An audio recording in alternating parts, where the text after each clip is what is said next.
ఆశించేది ఈ బైబిల్ ఎదుటనే పెట్టుకుని అందరి ఎదుట ఈ లైవ్ ముఖాముఖి గడుపుతున్నాను. ఒక్కసారి డిబేట్ జరగాలన్న నేను కోరుకునేది అది. డిబేట్ జరగాలి. ఆ డిబేట్ ఎలా అంటే ఎవరి వాదన వాళ్ళు వినిపించుకుని వెళ్ళిపోవడం కదన్న, పెద్దలను కూర్చోబెట్టి తప్పుడు బోధకుడు అని నిరూపణ జరిగిన తర్వాత ఇంకా నేను ప్రసంగాలు చేయను అని ఆ రోజే రాజీనామా పత్రిక ఇచ్చేసి వెళ్ళిపోతాను. ఇది జరగాలన్న ఖచ్చితంగా. ఎందుకంటే మనకి అలెగ్జాండ్రియా కాలంలో, అథ్నేసియా కాలంలో, కాన్స్టాంటినోపుల్ ముందు జరిగింది ఇలాంటివే. అవును, అవి మళ్ళీ జరగాలి. అవును. దెబ్బకి ఎవడైనా మళ్ళీ తప్పుడు ప్రసంగాలు చెప్పి వాడు ఇలాంటి సందర్భాలు అప్లై చేసుకుంటే పిలిచి డిబేట్లు పెట్టి మళ్ళీ ప్రసంగాలు చేయకుండా చేస్తారా? అలాంటి కాలం ఒకటి వచ్చి తెలియాలి. మరొక విషయం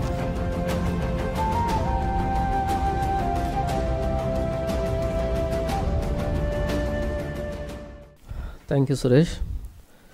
ఒక్క మాట నేను జ్ఞాపకాన్ని తీసుకొని రావాలి. అంటే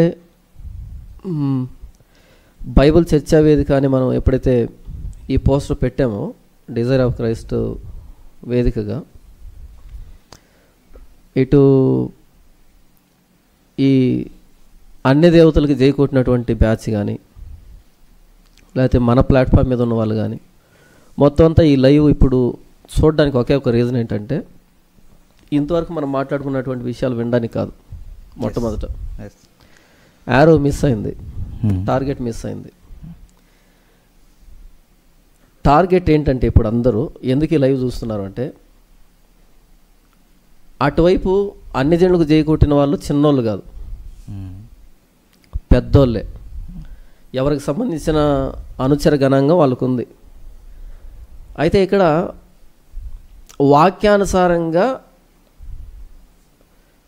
దాన్ని మనం ఖండించాల్సిన పరిస్థితి అదొక్కటే ఉంది. ఇప్పుడు మనం గంటలు మనం సిద్ధాంతం మాట్లాడినా సరే రుచించదు, మనకు కూడా రుచించదు. ఇక్కడ మనం ఏవైతే రాసుకున్నామో వీటి గురించి తెలియాలి. మొట్టమొదట బైబిల్ చర్చా వేదికని పెట్టి మనం అన్ని జనులను ఎలా రక్షించాలి క్రైస్తవుడు అని అన్నప్పుడు, రక్షణ అన్నది సువార్త ద్వారా వస్తుంది. మీరు సర్వలోకానికి వెళ్ళి సర్వ సృష్టికి సువార్తను ప్రకటించండి, నమ్మి బాప్తీసం పొందేవాడు రక్షింపబడతాడు, నమ్మని వానికి శిక్ష విధించబడుతుంది. ఇంతకీ సువార్త అంటే ఏంటి అనేది సువార్త ప్రకటించడానికి పంపబడిన వారికి తెలియని కారణం చేత ఏంటేంటో చెప్పడం ప్రారంభించారు. ఇంతకు సువార్త అంటే ఏంటి అన్నది మనకు తెలిస్తే ఆ సువార్త చెప్పే దాంట్లో జీవితం అయిపోతుంది. సువార్త అంటే ఏంటో తెలియక, ఇంకేం చెప్పాలో తెలియక, అటు న్యూస్ పేపర్లు చూసి వచ్చే కరెంట్ అఫైర్ని వాక్యాన్ని తగిలించి, లేకపోతే రకరకాల విశ్వాసాల్లోనికి వెళ్ళి, అంటే ఎవరికి తోచినట్టుగా వాళ్ళు చెప్పడం ప్రారంభిస్తున్నారు. మీకు చిన్న ఉదాహరణ చెప్తాను. నా ఫ్రెండు ఎగ్జామ్కి ప్రిపేర్ కాలే, వాడు ఎగ్జామ్కి అప్పీర్ అయ్యాడు. ప్రశ్న, సముద్రం వలన ఉపయోగాలు ఏంటి? 8 మార్కులకి ప్రశ్న వచ్చింది. వీడు చదవలే, వదిలిపెడితే మార్కులు రావు. సముద్రం వలన ఉపయోగాలు, సబ్ హెడ్డింగ్. పాయింట్ నెంబర్ 1, సముద్రం వల్ల చాలా ఉపయోగాలు ఉన్నాయి. పాయింట్ నెంబర్ 2, సముద్రం ఎన్నో రకాలుగా ఉపయోగపడుతుంది. పాయింట్ నెంబర్ 3, సముద్రం ఎంతోమందికి ఉపయోగపడుతుంది. పాయింట్ 4, సముద్రం లేకపోతే మనం బ్రతకలేము. పాయింట్ 5, సముద్రం చాలా గొప్పది. మొత్తం 8 పాయింట్లు రాశాడు. ఇంతకీ ఏం రాశాడా అంటే ఏమో, రాశాడా అంటే రాశాడు. ఈరోజు సమాజంలోకి వెళ్తున్నాం, సువార్త పేరుతో చెబుతున్నాం. ఇంతకీ ఏం చెప్తున్నాం అంటే చెప్పేవాడికి తెలియదు, ఫస్ట్ వినేవాడికి ఏం తెలుస్తుంది. 2 పదాలని నేను పరిచయం దలుచుకున్నా. ఒకటి ఏంటంటే గాస్పల్, రెండవది ఏంటంటే కౌన్సిలింగ్. మనకంటే అద్భుతంగా కౌన్సిలింగ్ ఇచ్చేవాళ్ళు ఉన్నారు. సారాయి తాగొద్దని, వ్యభిచారం చేయొద్దని, మనకంటే అద్భుతంగా. ఒకవేళ మనం కౌన్సిలింగ్ చెప్పడానికే సమాజంలోకి వెళ్ళేటట్టుగా ఉంటే ఈ బైబిల్ మనకు అక్కర్లేదు. బైబిల్లో కౌన్సిలింగ్ లేదు. బైబిల్లో ఉన్నది గాస్పల్. నీతిమంతులు లేడు, ఒక్కడు లేడు, ఏ భేదం లేదు, అందరూ పాపం చేసి దేవుడు అనుగ్రహించే మహిమను పొందలేకపోతున్నారు. కాబట్టి నమ్మేవారు ఆయన కృపచేతనే. అంటే యేసు ప్రభు సిలువ తప్ప ఈ ప్రపంచానికి మరో దారి లేదు అని ఎదురుగా ఉన్న వ్యక్తికి ఒప్పింపజేయడమే సువార్త. అంటే అది మత సంబంధమైన వ్యక్తులు కానీ, లేదా మతానికి దూరంగా ఉన్న వాళ్ళకి ఎవరైనా సరే యేసు ప్రభు సిలువ తప్ప ఇంకో దారి లేదు. రోడ్డు మీద యాక్సిడెంట్ అయింది, కాలు చేయి తెగిపడి రక్తంలో పొరులాడుతున్నాడు. వాడికి ఇప్పుడు ఏం చెప్పాలి? వాడికి ఏం కావాలి అర్జెంటుగా ఇప్పుడంటే? అంబులెన్స్ కావాలి, అంబులెన్స్ పిలవాలి అంతే, ఇక ఏ సమాచారం వద్దు. ఈ ప్రపంచం రకరకాల మార్గాల్లో నాశనానికి సిద్ధమైంది. వారి దగ్గరికి సువార్త వెళ్ళాలి అంటే ప్రభువైన యేసుక్రీస్తు వారి మరణ సమాధి పునరుద్ధానాలు వెళ్ళాలి. అవి వారికి అర్థం కావాలి. యేసు ప్రభు సిలువకి వారికి సంబంధం ఏంటో వారికి అర్థం కావాలి. ఆ అర్థం చేయించేదానికి నా జ్ఞానాన్ని నేను ఎలా ఉపయోగిస్తున్నాను, మీ జ్ఞానాన్ని మీరు ఎలా ఉపయోగిస్తున్నారు, నేను ఏ దృష్టాంతాలు తీసుకున్నాను, మీరు ఏ దృష్టాంతాలు తీసుకుంటున్నారు. ఎప్పుడైతే పేతురు ప్రసంగం చేశాడో విన్నటువంటి వ్యక్తులు, సహోదరులారా మేమేం చేయాలి, ఎందుకంటే వారు హృదయంలో పొడవబడి అని ఉంటుంది అక్కడ.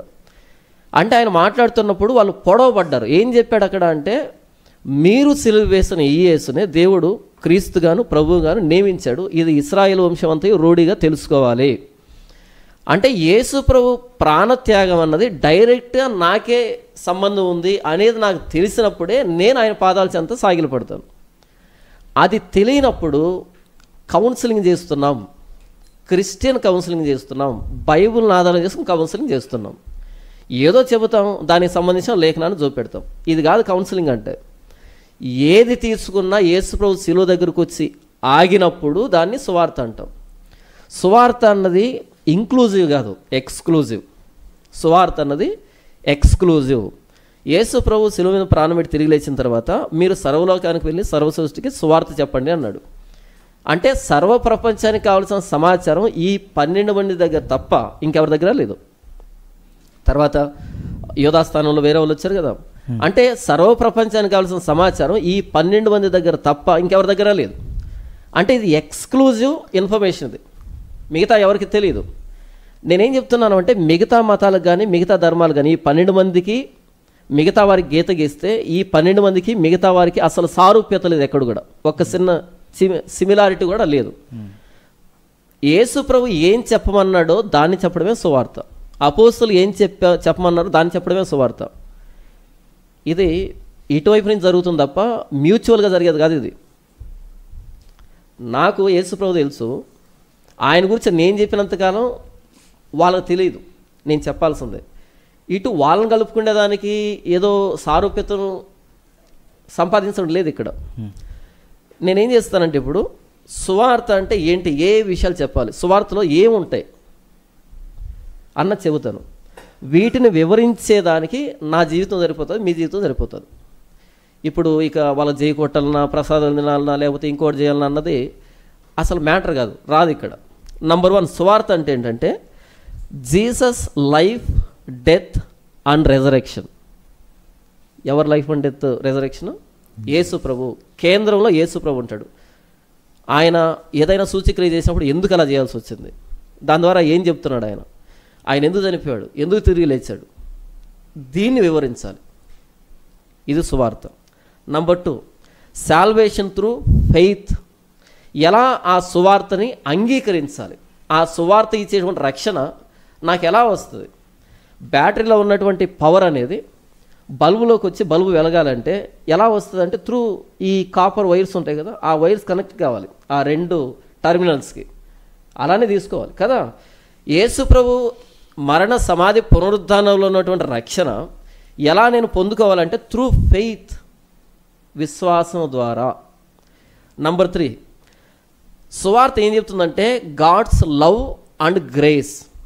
దేవుడు లోకమును ఎంతో ప్రేమించను, కాగా తన అద్వితీయ కుమారునిగా పుట్టిన వాని యందు విశ్వాసం ఉంచు ప్రతివాడు నశింపుగా నిత్యజీవం పొందినట్లు ఆయనను మనకు అనుగ్రహించను. యేసు ప్రభు సిలువ అంటే అది దేవుని ప్రేమ అని అర్థం చేయించగలగాలి ఈ ప్రపంచానికి. యేసు ప్రభు సిలువ అంటే అది దేవుని ప్రేమ. ఎలా దేవుని ప్రేమ అన్నది చెప్పేదే మనం చేయవలసిన బాధ్యత. ఆ సిలువ ఎలా కృప, దేవుని కృప. కృప అంటే అర్హత లేనివాడికి బహుమతినివ్వడం. పరుగు పందెంలో మొదట వచ్చాడు అనుకో, వాడికి మనం మెడల్ వేసి సత్కరిస్తే వాడు ముందు వచ్చాడు కాబట్టి వాడు అర్హుడు. కానీ చివరి వచ్చిన వాడికి మెడల్ ఇచ్చామనుకో, అది కృప. యేసు ప్రభు నన్ను రక్షించడానికి, నా కోసం ప్రాణం పెట్టడానికి నాలో ఎలాంటి అర్హత లేదు. ఉచితంగా నన్ను నీతిమంతుడిగా చేశాడు, పరిశుద్ధుడిగా చేశాడు. యేసుప్రభు సిలువ అనేది ఎలా దేవుని ప్రేమ, యేసుప్రభు సిలువ అనేది ఎలా దేవుని కృప, దీన్ని వివరించగలగాలి. Number 4, repentance and transformation. ఆ సువార్తని నేను ఎలా రెస్పాండ్ అవ్వాలి సువార్తకి అంటే త్రూ రెపెంటెన్స్, మారు మనసు ద్వారా నేను రెస్పాండ్ అవ్వాలి, స్పందించాలి. మారు మనసు అంటే ఏంటి? మరో మనస్సు. నాకు మనసు ఉంది, అది పాపం చేయడానికి మొగ్గు చూపుతుంది. మరో మనసు అంటే పాపాన్ని అసహించుకునేదాన్ని మరో మనసు, మారు మనసు. Repentance and transformation. ట్రాన్స్ఫర్మేషన్ అంటే రూపాంతరం కాగా ఎవడైనాను క్రీస్తు యేసునందున్న ఎడల వాడు నూతన సృష్టి, పాతవి గతించును, ఇదిగో సమస్తము క్రొత్తవాయను. అంటే న్యూ క్రియేషన్గా మనం ఎలా మారాలి, ఎలా మారుతాం ప్రభువైన యేసుక్రీస్తు వారిలో అన్నది చెప్పగలగాలి. 5, ద కింగ్డమ్ ఆఫ్ గాడ్, దేవుని రాజ్యం. ప్రభువైన యేసుక్రీస్తుని అంగీకరిస్తున్నావు అంటే దేవుని రాజ్యంలోకి వస్తున్నావు. దేవుని రాజ్యం అంటే ఏంటి? ఇంతకీ నీకోదేమో వచ్చాడు యేసుప్రభు దగ్గరికి. ఒకడు క్రొత్తగా జన్మించితేనే కానీ వాడు దేవుని రాజ్యం చూడడని నిశ్చయంగా నీతో చెప్తున్నాను. 80 ఏళ్ళు పైబడినటువంటి ఒక పరిసయుడితో యేసుప్రభు అన్నాడు. న్యూ బర్త్, కొత్తగా జన్మించాలి, పైనుండి జన్మించాలి. అదేంటో వివరించడమే సువార్త అంటే. 6వదిగా రికన్సిలియేషన్ విత్ గాడ్, దేవునితో సమాధానపడడం. వాళ్ళు ఎవరైనా సరే, ఏ మతస్థులైనా సరే దేవుని ఉగ్రతకు లోనై ఉన్నారు. ఎఫెసీ పత్రికలో చాలా స్పష్టంగా రాయబడింది. 2వ అధ్యాయం 1వ వచనం నుంచి నేను చదివి వినిపిస్తాను, ముగిస్తాను. ఎఫెసీ పత్రిక 2వ అధ్యాయము 1వ వచనం నుంచి, మీ అపరాధముల చేతను పాపముల చేతను మీరు చచ్చిన వారై ఉండగా ఆయన మిమ్మును క్రీస్తుతో కూడా బ్రతికించెను. మీరు వాటిని చేయొచ్చు వాయుమండల సంబంధమైన అధిపతిని, అనగా అవిధేయులైన వారిని ఇప్పుడు ప్రేరేపించు శక్తికి అధిపతిని అనుసరించి ఈ ప్రపంచ ధర్మం చొప్పున మునుపు నడుచుకుంటారు. వారితో కలిసి మనమందరమును శరీరం యొక్కయు మనస్సు యొక్కయు కోరికలను నెరవేర్చుకొనుచు మన శరీరాశలను అనుసరించి మునుపు ప్రవర్తించుచు కడమ వారి వలనే స్వభావ సిద్ధముగా దైవోగ్రతకు పాత్రమై ఉంటమే. అక్కడ చూడండి, కడమ వారి వలనే అంటే ఇప్పుడు మనం యేసు ప్రభువులో రక్షణ పొందాం, కానీ రక్షణ పొందకముందు వారి వలన అంటే మొత్తం అందరమును స్వభావ సిద్ధముగా దైవోగ్రతకు పాత్రులమే. స్వభావ సిద్ధంగా అంటే స్వభావం ఎప్పటి నుంచి వచ్చింది? By nature we are children of earth అని ఉంటుంది అక్కడ. By nature. మీరు ఇల్లు చదువుతూ ఉన్నప్పుడు ఓ చిన్న తేలుపిల్ల కనిపించింది అనుకోండి, ఏం చేస్తారు? వెంటనే అయ్యో అభంశము తెలియనప్పుడు తేలుపిల్ల అని వదిలిపెడతారేంటి? దాన్ని చూడగానే కాలుతో నలిపేస్తాం కదా, చెప్పు కాలుతో నలిపేస్తాం, లేదా చీపురు తిరిగేసి కొడతాం. ఏమైంది? ఏం చేసింది? అది చిన్న పిల్ల ఏం చేసిందని కొట్టి చంపావు. లేదా చిన్న పాము పిల్ల కనిపిస్తే ఏం చేసిందని కొట్టి చంపుతున్నావు. స్వభావ సిద్ధంగా అది ఉగ్రతకి పాత్రురాలు. దాని నేచర్ అది, దాని జన్మే అది కదా. స్వభావ సిద్ధంగా మనం దైవోగ్రతకు పాత్రులమే అందరం. వాళ్ళు ఎవరైనా ఎంత నిష్ఠగా ఉన్నా, ఎంత పాపంలో ఉన్నా అందరం దేవుని ఉగ్రతకు పాత్రులమే. కాబట్టి దేవునితో సమాధానపడండి అని చెప్పేదే సువార్త. ఆ సమాధానం ఎలాగంటే ఆయన కుమారుడైన ప్రభువైన యేసుక్రీస్తు వారి సిలువను అంగీకరిస్తే దేవునితో సమాధాన పడతాం. లేకపోతే ఉగ్రత కింద నిలిచి ఉన్నామని ఎదురుగా ఉన్న వ్యక్తికి అర్థం చేయించడమే మనం చేయాల్సిన పని. అదే సువార్త అంటే. కానీ ఈరోజు టైటిల్స్ మారిపోయాయి, చెప్పే విధానం మారిపోయింది. ఎందుకు చెప్తున్నావో తెలియదు, ఏం చెప్తున్నావో తెలియదు. మొత్తానికి గంటలు ప్రసంగాలు అయిపోతున్నాయి. ఈ 6 విషయాలను కలిపి సువార్త అంటారు. ఇది అర్థం చేయించడానికి నేను పడే ప్రయాస, నేను దేవుని ప్రేమించడం, ఇది అర్థం చేయించే దాంట్లో నా జీవితం అయిపోతుంది. ఇప్పుడు అన్ని జనులను రక్షించడానికి వారి దేవుళ్ళని జయ కొట్టాలన్నా, వారి ప్రసాదాలు తినాలన్నా, వారి సంప్రదాయాలను పాటించాలన్నా అంటే అలాంటి వ్యక్తుల మీద కక్షతో పెట్టింది కాదు ఇది. అయ్యో పాపం ఆ వ్యక్తికి సువార్త తెలియలేదే. సువార్త తెలియని వ్యక్తిని జై కొట్టి కొన్ని లక్షల మంది ఆ వ్యక్తి నాకు సువార్త తెలుసా తెలియదా అనేటువంటి ఒక ప్రశ్న వేసుకోకుండా చేసినటువంటి ఈ ఫాలోవర్స్ పాపాన్ని బయట పెట్టడానికి ఇక్కడ కూర్చున్నాం మనం. నేను క్లాస్ రూమ్లోకి ఎంటర్ అయిన తర్వాత నేను ముగిస్తాను. 6th స్టాండర్డ్లో 3 సెక్షన్లు ఉండేవి నేను టీచ్ చేసేటప్పుడు. సెక్షన్ సి ఉండేది. వాళ్ళు ఏంటంటే ఎలాగైతే పెళ్లి చూపుల్లో పెళ్లి కుమార్తె కాబోయే పెళ్లి కుమార్తె తలదించుకుంటుంది అలాగ ఉంటారు క్లాసులోకి ఎంటర్ కాగానే. పొరపాటు కూడా కన్నులు ఎత్తి చూడరు. ఎందుకు చూడరు అంటే పైకి ఎత్తి చూస్తే ఏమడుగుతాడో ఏమో అని. ఎందుకంటే చింతముద్దులు అంటారు కదా, అలా ఉండేవాళ్ళు. సెక్షన్ ఏకి వెళ్ళాలంటే నాకు భయం వేసేది. వాళ్ళని ఐఐటి బ్యాచ్ అనేవాళ్ళు. వాళ్ళు అడిగే ప్రశ్నలు చాలా పెద్దవి. వాళ్ళు ఖాళీగా ఉన్న సమయంలో ఏ జబర్దస్తో ఇంకోటి చూడకుండా ఐఏఎస్ వాళ్ళకి ఇంటర్వ్యూ జరుగుతుంది కదా, అవి చూసేవాళ్ళు. అక్కడ ఐఏఎస్లు అడిగిన ప్రశ్నలు పట్టుకొచ్చి నన్ను అడుగుతారు. ఇప్పుడు నేను ఎలా వెళ్ళాలి? 45 నిమిషాలు లెసన్ చెప్పడానికి ముందు రోజంతా కూర్చుండే వాళ్ళని. భయం, అంతమందిలో పరువు పోతుందేమో అని. సెక్షన్ బికి వెళ్ళాలంటే ఓకే, వాళ్ళ టెక్స్ట్ బుక్లో ఉన్న దాన్ని ప్రిపేర్ అయితే సరిపోద్ది అనేటట్టుగా వెళ్ళేవాడిని. సెక్షన్ సి కంటే టెక్స్ట్ బుక్ లేకుండానే, చాక్ పీస్ లేకుండానే మనం ఎలా వెళ్ళినా సరే వాళ్ళు అసలు చూస్తే కదా మన వైపు చూడరు. ఈ సెక్షన్ సిలో మనం ఏం చేసినా చెల్తుంది, సెక్షన్ ఏలో కుదరదు. ఈరోజు ఈ హైందవ దేవుళ్ళకి జై కొట్టి దాన్ని మరలా సమర్థించుకుంటూ మరలా నిజమని నిరూపించేదానికి ఇంత శతవిధాల ప్రయత్నం చేస్తున్న వ్యక్తి ఆ వీడియో కింద కామెంట్లు చూడండి, బాధ అనిపిస్తుంది, ఏడుపు వస్తుంది. ఏంట్రా ఇంత చిన్న విషయం కూడా అర్థం కాకుండా మరలా సపోర్ట్ చేస్తున్నారని బాధ అనిపిస్తుంది. ఎప్పుడైతే నన్ను ప్రశ్నించడో పిల్లవాడు, నేను సిద్ధపడడానికి నాకు అవకాశం లేదు. నేను ఏం చెప్పినా చెల్లుబాటు అవుతుంది. ఎప్పుడైతే నన్ను ప్రశ్నిస్తాడో నేను సిద్ధపడతాను. ఇక్కడ హైందవ దేవుళ్ళని జై కొట్టినటువంటి ఆ వ్యక్తిది కాదు తప్పు. ఇక్కడ ఆ వ్యక్తికి జై కొడుతున్నా, ఆ వ్యక్తికి ఇంకా జై కొడుతున్న ప్రతి వాడి పాపం ఇది. ప్రతి వాడి పాపం ఇది. ఇప్పుడు ఈ వ్యక్తికి రక్షణ లేదు. ఆ వ్యక్తికి రక్షణ లేదనే విషయం ఆ వ్యక్తి ఆలోచించుకునేదానికి అవకాశం కూడా ఇచ్చాడు. ప్రశ్నించేవాడు ఉంటే కదా ఆ వ్యక్తి కాసేపు కూర్చొని ఆలోచిస్తాడు. ఎప్పుడైతే ఆ వ్యక్తి జై కొట్టాడో మొదలుపెట్టాం మొట్టికాయలు వేయడం. ఒక వీడియో అంటే అందరూ స్పందించేటప్పటికి వాస్తవానికి నాకు ఏ అభ్యంతరం లేదు, కానీ మీకోసం క్షమాపణ చెప్తున్నా. టోన్ మారిందా?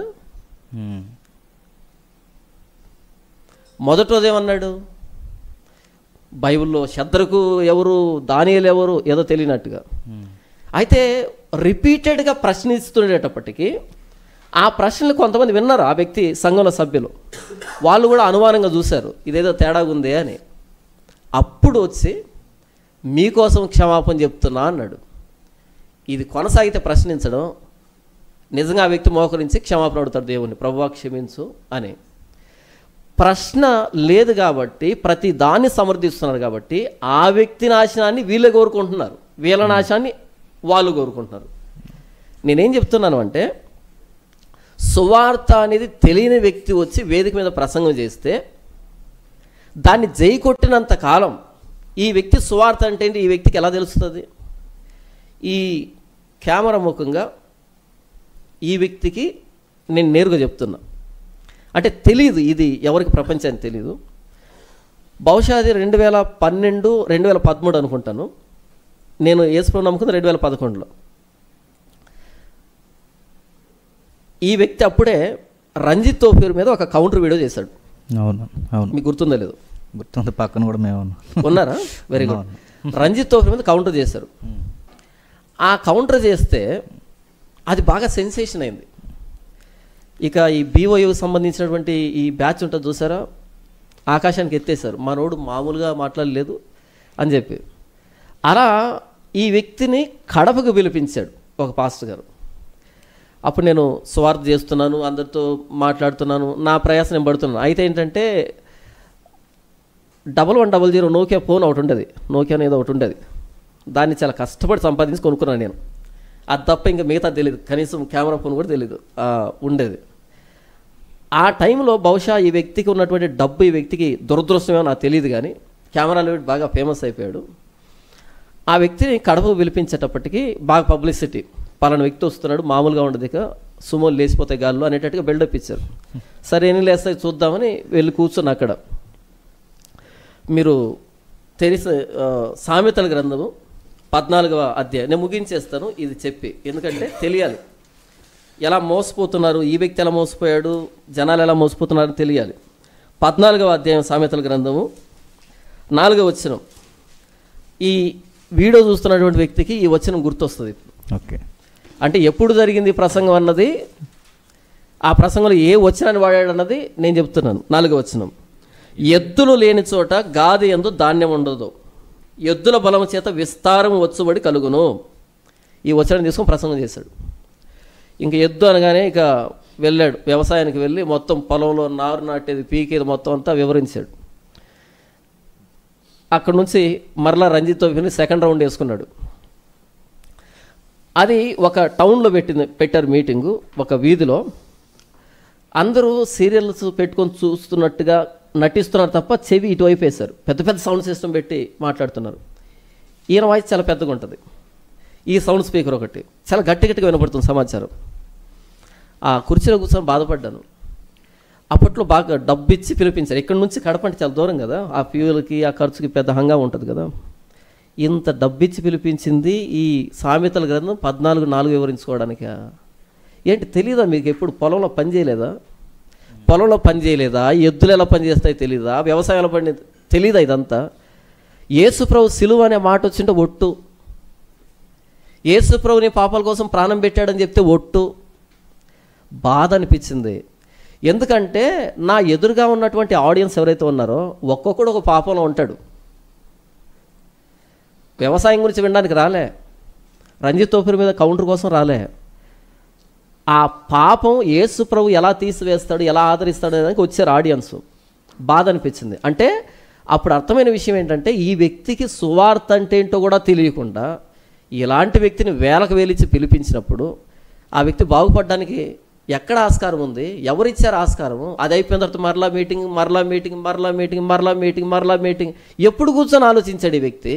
ఎవరా ఆ అవకాశాన్ని ఇచ్చారు? చెడగొట్టారు. అప్పటి నుంచి సువార్త అంటే ఏంటో తెలియకుండా చెడగొట్టారు. గట్టి గట్టిగా అరిస్తే అది వాక్యం అవుతుందా? తొడలు కడితే వాక్యం అవుతుందా? కౌంటర్లు ఇస్తే వాక్యం అవుతుందా? సువార్త అవుతుందా? అలా ఆ వ్యక్తికి ఆలోచించుకునే సమయం ఇవ్వకుండా ప్రతిరోజు వాడుకొని ఏదో అరుస్తున్నాడు, గట్టిగా అరుస్తున్నాడు, గట్టిగా అరుస్తున్నాడు. దురదృష్టం ఏంటంటే ఆ పేరు చివర 2 అక్షరాలు. ఏం పూనకాలు వస్తాయో నాకు తెలియదు. ఆ పేరు చివర 3 అక్షరాలు, 2 అక్షరాలు కనబడగానే పూనకాలు వచ్చి ఊగిపోయి వస్తున్నాయి. దాన్ని కూడా ఈ మధ్యకాలంలో షార్ట్ వీడియో చూసా అన్న, వెరీ పవర్ఫుల్ అని చెప్తున్నా. Very powerful. దాన్ని జాడ్యం అనాలా లేకపోతే ఏమనాలన్నా అనాలి. అంటే సువార్త ఎవరు చెప్పాలంటే పలానా 2 అక్షరాలు తగిలించుకున్నారు, 3 అక్షరాలు తగిలించుకున్నారు. ఇలా ఆ వ్యక్తికి సువార్త అంటే ఏంటో తెలియకపోయినా సరే వెంట వెంటనే వేదికలు ఇచ్చి కనీసం ఆలోచించుకునే పరిస్థితి లేకుండా ఈరోజు లక్షల మంది సబ్స్క్రైబర్స్ వచ్చి అలా ఒక్క ప్రకటన చేయగానే లక్షల రూపాయలు, కోట్ల రూపాయలు వచ్చేసి ఇష్టం వచ్చే పనులన్నీ చేస్తూ పెద్దవాడిని చేసి ఇప్పుడు ఆ వ్యక్తి మాట్లాడుతున్న ప్రతి మాటకి ఇదిగో ఇలాంటి చర్చా వేదికలు మనం పెట్టుకోవాల్సిన పరిస్థితి. ఇలా చర్చా వేదిక పెట్టి ఇది తప్పురా అన్నా సరే మరలా మనమే బలి కావాల్సిన పరిస్థితి. మీరు గమనించండి, కేఆర్ టీవీలో ఈ వ్యక్తి ఇంటర్వ్యూకి వెళ్ళినప్పుడు రీప్లే చేసుకుని వినండి. ఆ వ్యక్తి వాళ్ళ దేవుడిని ప్రస్తావించి జై కొట్టాడు. జై కొట్టగానే ఈ వ్యక్తి జై అనగానే ఆ వ్యక్తి షాక్ అయ్యాడు. నేను వింటున్నది నిజమా అని షాక్ అయ్యాడు. ఎవరు? యాంకరు. అది చాలు, ఇక్కడ దాకా అక్కర్లేదు. బైబిల్ తెరిచి ఇంత పెద్ద చర్చా వేదిక అక్కర్లేదు. దాన్ని ఒక్కసారి రిపీట్ చేసుకుంటే జై కొట్టనగానే ఆ వ్యక్తి జై కొట్టగానే ఆ వ్యక్తి షాక్ అయ్యాడు. Literally he was shocked. ఇంత దూరం ఎందుకు? ఇప్పుడు మరలా ఇది తెరిచి కూడా చెబుతూ ఉంటే మరలా మన కౌంట్స్ వస్తున్నాయంటే ఇక వీళ్ళకి మనస్సాక్షి ఎక్కడుంది? వాత వేయబడిన మనస్సాక్షి వాత వేయబడింది. కాబట్టి ఇక్కడ ప్రశ్న ఏంటంటే ఈ ప్రబుద్ధుడు చేసినటువంటి ఈ పని వాక్యం సమర్థిస్తుందా లేదా? ఇదే ప్రశ్న. ఎందుకు ఈ వ్యక్తి ఇలాంటి విపరీతమైన ధోరణికి వెళ్తున్నాడంటే, ఎవరో శ్రీలంకలో వ్యభిచారం చేసిందంట ఆ తల్లి. ఆ తల్లిని దేవుడు అర్థం చేసుకుంటాడంట. సరే, దేవుడు అర్థం చేసుకుంటాడు, ఇక మనకెందుకు వ్యభిచరింపకూడదని ఆజ్ఞ. ఆ కింద కామెంట్ వచ్చింది, బిడ్డల ఆకలి తీర్చడానికి ఆ తల్లి వెళ్ళి వ్యభిచారం చేసింది కాబట్టి దేవుడు అర్థం చేసుకుంటాడు అని చెప్పాడు ఈ వ్యక్తి. కింద కామెంట్ ఏంటి తెలుసా, అన్న ఆ బిడ్డలకి రేపు ఆకలి కాదా అని. ఈరోజు బిడ్డలకు ఆకలి అయింది, వెళ్ళింది ఆ తల్లి, వ్యభిచారం చేసింది. వ్యభిచారం కాదంట, దేవుడు అర్థం చేసుకుంటాడంట. మొత్తానికి తిండి కింద తీసుకొచ్చి వంటకం చేసింది. మరి రేపు ఆకలి కదా ఆ బిడ్డలకి, ఎల్లుండి ఆకలి కాదు, ఆ తర్వాత ఆకలి కాదు, దాన్నే కదా వ్యభిచారం అంటాము. ఇక్కడెక్కడో మీటింగ్ పెట్టాడు, వడ్డీ వ్యాపారం నిజం అన్నాడు, వడ్డీ వ్యాపారం చేయొచ్చు అన్నాడు. తర్వాత నయమాన్ని కూర్చున్నటువంటి సందర్భాన్ని చెబుతా అన్నాడు. నయమాను చేతి మీద ఆ యజమానుడు అనుకుని నమస్కారం పెట్టినప్పుడు ఎలీషా పర్మిషన్ ఇచ్చాడంట. ఎలీషానే కదా, ఎలీషా పర్మిషన్ ఇచ్చాడంట అని చెప్పు. ఒక్క నిమిషం ముగించేస్తాం, 5 minutes. ముగించొద్దు మీరు, అంటే అవుట్ ఆఫ్ టాపిక్ అవుతుంది. నెక్స్ట్ ఆ ప్రశ్నలోనికి మనం వెళ్దాం. ఒక్క నిమిషం ఫినిష్ చేస్తాం. ఓకే, ఇక్కడ దేవుడికి నమస్కారం పెట్టిన ఒక సీక్రెట్గా ఉన్న క్రిస్టియను దేవుడు అర్థం చేసుకుంటాడు అనేటువంటి బోధ. ఇలా మొట్టమొదటిసారి శ్రీలంక దగ్గర ఆగి ఉంటే రెండోది వచ్చిండదు కదా, అంతకంటే ముందు వడ్డీ వ్యాపారం దగ్గర ఆగి ఉంటే ప్రశ్నించుంటే అందరు కలిసి రెండోది వచ్చిండదు కదా. ఇలా ఏంటంటే ఆ వ్యక్తి చెప్తున్న ప్రతి దానికి జైకొట్టేవాళ్ళు ఎక్కువయ్యేటప్పటికీ కనీసం ఆ వ్యక్తికి కూడా కూర్చొని ఆలోచించే సమయం లేకుండా పోయింది. ఇంతవరకు నేను ఏం చెప్పాను అంటే, సువార్త అనేది ఈ పర్టికులర్ పర్సన్కి తెలియని కారణం చేత ఏం చెప్పాలో తెలియక ఏంటేంటో చెబుతున్నాడు. సో సువార్త అంటే ఏంటి అన్నది మనం చెప్పగలిగితే ఈ చర్చా వేదికలో కనీసం దీన్ని చూసైన ఆ వ్యక్తి సువార్త తెలుసుకుంటాడు అన్నది నా చిన్న ఆశ. Okay, thank you. కొంచెం ఎక్కువ సమయం తీసుకున్నాను. అలా ఏం లేదన్నా, చాలా చక్కని విషయాలు తెలియజేశారు. కాకపోతే మన చిన్న విషయం కొన్ని కామెంట్స్ నాకు నిన్న నుంచి వాట్సాప్లో కూడా వచ్చాయి. మీరు డైరెక్ట్ పేరు చెప్పొచ్చు కదా, ఒక వ్యక్తి అని ఎందుకంటారంటే, పౌలు గారు కొన్ని విషయాల్లో కొన్ని దుర్బోధలు ఖండిస్తున్నప్పుడు కొందరు వ్యక్తులు మరీ వాళ్ళు పతనా స్థాయికి వెళ్ళిపోయినప్పుడు డైరెక్ట్ పేరు ఎత్తాడు. ఇప్పుడు మనం చర్చ వేదిక చేస్తున్నాం, దీని మీద ఇంకా గలిబిలి చేస్తే డైరెక్ట్ పేరు పెట్టి పిలిచి కూర్చోబెట్టి డిబేట్ చేద్దాం రండి అని అనుకోవడానికి ఇవన్నీ మనం చాలా చక్కగా సమాధానకరంగా వెళ్తున్నాం. కాదని మళ్ళీ దీన్ని కూడా ఎద్దేవి చేస్తే రేపు జరిగేది ఏంటంటే డైరెక్ట్ డిబేట్లో కూర్చుందామంట. అందుకు గౌరవపదంగా అన్న కానీ మేము కానీ కొందరు వ్యక్తులు ఎందుకు అంటున్నారంటే, ఇంకా అవకాశం ఉంది ఆయనకి సరిదిద్దుకోవడానికి, నేర్చుకోవడానికి. అంటే ఆయననే కాదన్నా, ఇలాంటి బోధన అనుసరించేవారు చాలా మంది ఉన్నారు సమాజంలో. అవును, అంటే అందరిని ఉద్దేశించి మాట్లాడు కాబట్టి మనం ఒకరి పేరు ప్రస్తావించట్లేదు. ఎందుకంటే చెన్నై దగ్గర నుంచి మన ఏపీ వరకు ఇవన్నీ తగలడ్డాయి కాబట్టి కొందరు అని అనాల్సి వస్తుంది. అవును, ఓకే ఓకే సరేనా. ఇప్పటి వరకు చాలా మంచి మాటలు మనం విన్నాం. సువార్త అనేది ఉంటే యేసు తప్ప మరొక మార్గం లేకుండా ఆ సువార్తనే యేసుక్రీస్తు వారి కొరకు, ఆయన మరణ పునరుద్ధాల కొరకు సమాజం మధ్యకు మనం తీసుకువెళ్తే ఇప్పుడు మనకు ఎదురవుతున్న ఈ ప్రశ్నలుగానే మనకు ఉద్భవించవు. ఎందుకంటే సువార్త మనం ప్రకటించినప్పుడు ఇవేమీ దాని ఛాయల వద్దకు కూడా రావు. ఎందుకంటే సువార్త ప్రకటించడానికే మనకు జీవితం సరిపోదు. ఎందుకంటే యేసుక్రీస్తు వారి కొరకు, బైబిల్ కొరకు మాట్లాడాలనంటే మన ఆయుష్ చాలా చిన్నది. ఈ చిన్న కాలంలో నమ్మిన వారి విశ్వాసాలను దెబ్బకొట్టే ప్రసంగాల మధ్య మనం బ్రతుకుతున్నాం. కాబట్టి ఈ దుర్బోధనలు ఖండించడానికి మన ఈ చర్చా వేదిక. అలానే ఈ సువార్త అపోస్తులు ఎలా అయితే తీసుకెళ్లారో ఆ వేలో మనం కూడా వెళ్ళాలని ఇప్పటివరకు జాన్ పాల్ గారి ద్వారా మనం విన్నాం. అయితే ఇదే ప్రశ్న కంటిన్యూ చేస్తూ అన్న మాట్లాడుతూ ఒక మాట మాట్లాడారు. ఇప్పుడు యేసు తప్ప మరొక దారి లేదు. ఎవరికి లేదు? అన్యులకా, యూదులకా, గ్రీసు దేశస్తులకా, ఇండియన్స్కా, మనక, ఎవరికి? అసలు యేసు తప్ప మరొక మార్గం లేదు, క్రీస్తే సమాధానపరచువాడు. ఇదే బోధ అపోస్తులు అనగా పేతురు కావచ్చు, పౌలు గారు కావచ్చు, ఇదే బోధ అనుజనుల దగ్గరికి తీసుకెళ్లారు అన్నది వాస్తవమా బైబిల్ ప్రకారం? అంటే మనకు బైబిల్లో కొంతమంది మనకు కనబడుతున్నారు. కొర్నేలి సందర్భం కావచ్చు, మిగిలిన సందర్భాలు కావచ్చు. వారి దగ్గరికి పేతురు గారైనా మిగిలిన పౌరు గారైనా వారు ఎలా క్రీస్తుని ప్రకటించారు, ఆయనే మార్గమైనప్పుడు. ఇలా చెప్పారా, ఎవరి దేవుడు వారికే గొప్ప, మీ దేవుడు మీకు గొప్ప, మా దేవుడు మాకు గొప్ప అని చెప్పారా అపోస్తులు ఎక్కడైనా వారిని రక్షించడానికి? లేదా యేసుక్రీస్తే మార్గం అని అన్నట్టుగా ప్రకటించారా?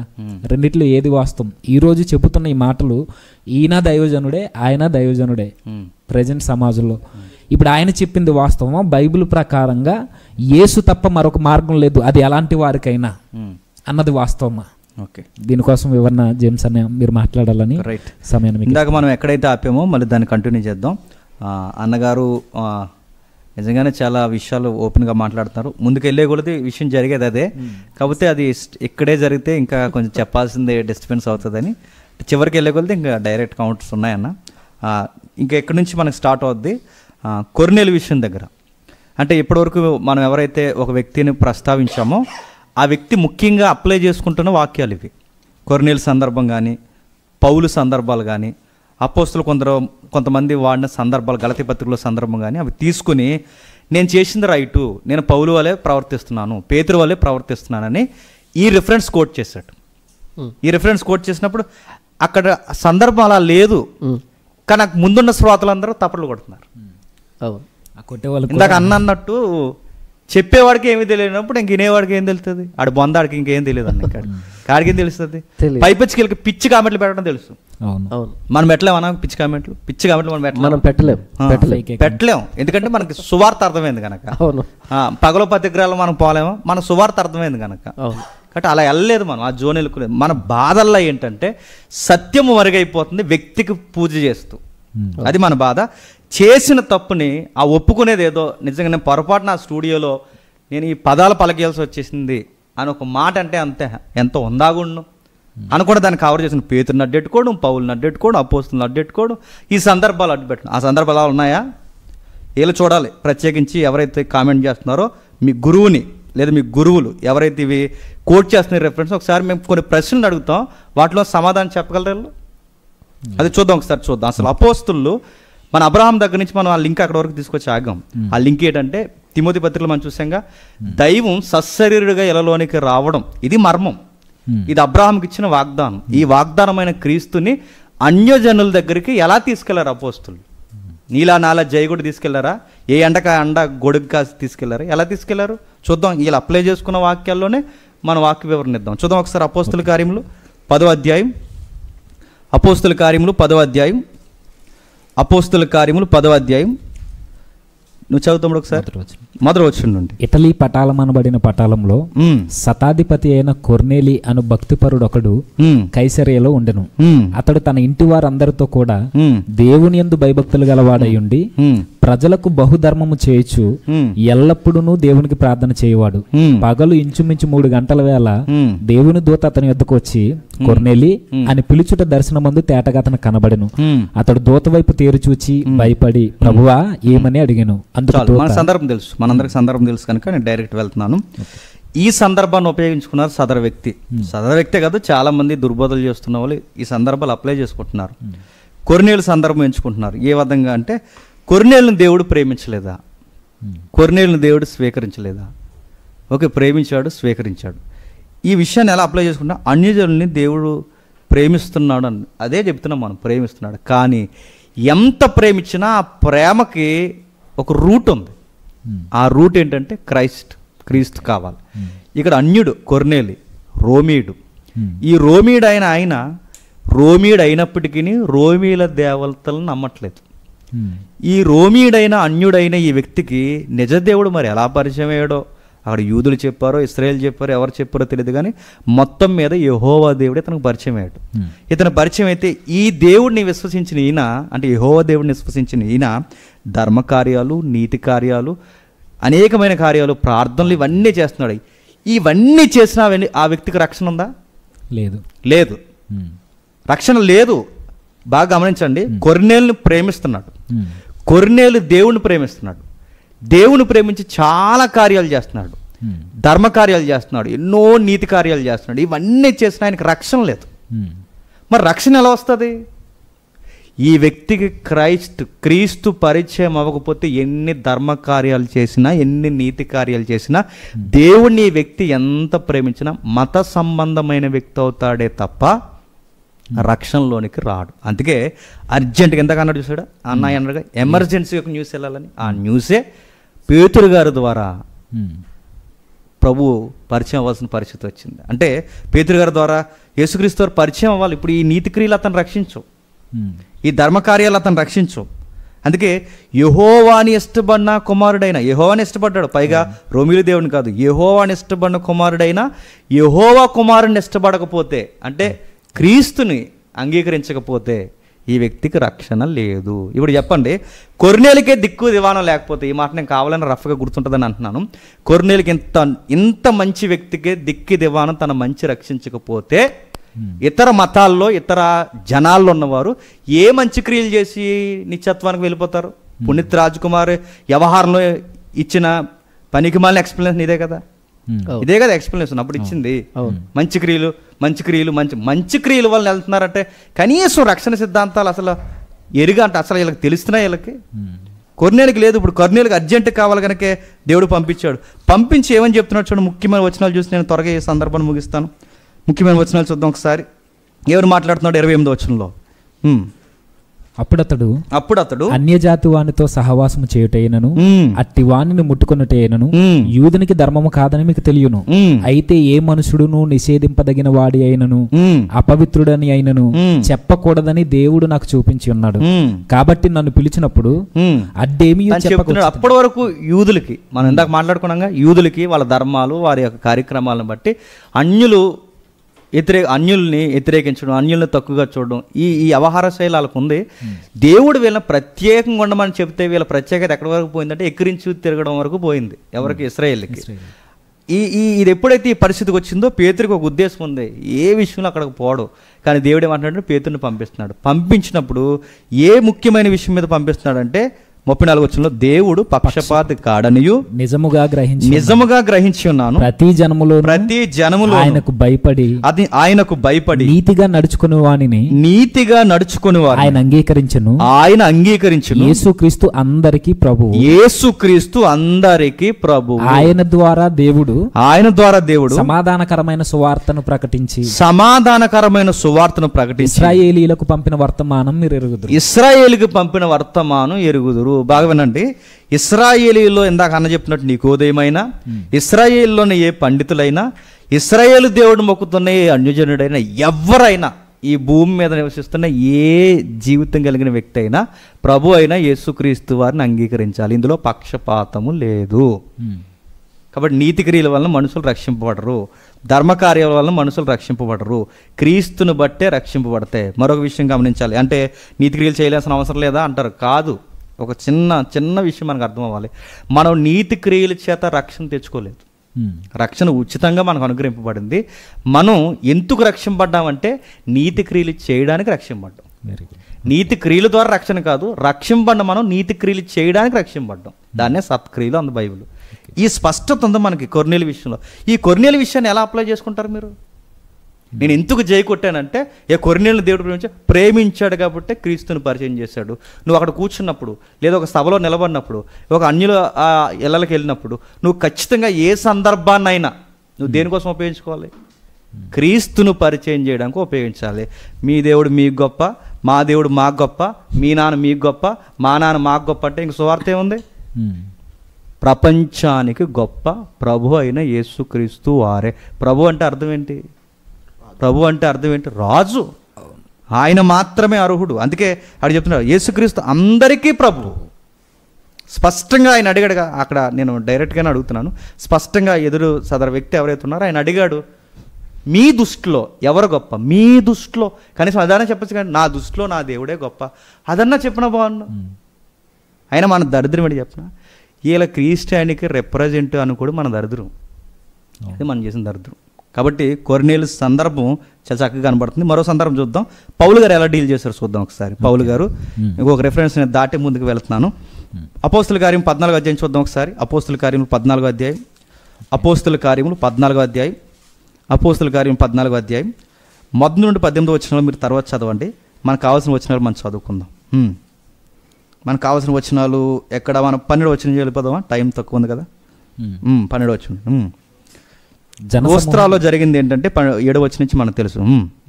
జనసమూహములు పౌలు చేసిన దానిని చూచి లొకయోనియ భాషలో దేవతలు మనుష్య రూపము తాల్చి మన యొద్దకు దిగి వచ్చి ఉన్నారని కేకలు వేసి బర్నబాకు ద్విపతి అనియు పౌలు ముఖ్య ప్రసంగి అయినందున అతనికి హెర్మే అనియు పేరు పెట్టిరి. పట్టణమునకు ఎదురుగా ఉన్న ద్విపతి యొక్క పూజారి ఎడ్లను పూదండర్లను ద్వారముల యొద్దకు తీసుకుని వచ్చి సమూహములతో కలిసి బలి అర్పింపవలనని ఉండెను. అపోస్తలులైన బర్నబాయు పౌలును ఈ సంగతి విని తమ వస్త్రములు చించుకుని సమూహంలోనికి చొరబడి, ఇక్కడ బాగా ఇవ్వండి, వాళ్ళు నన్ను గౌరవించారు, నేను వాళ్ళని గౌరవించాను లాజిక్ వాడుతున్నారు కదా. ఎంత గౌరవించారండి పౌల్ని, ఎంత గౌరవించారండి? దేవుళ్ళ స్థాయి, వాళ్ళ దేవుళ్ళ స్థాయి ఇచ్చి గౌరవించారు.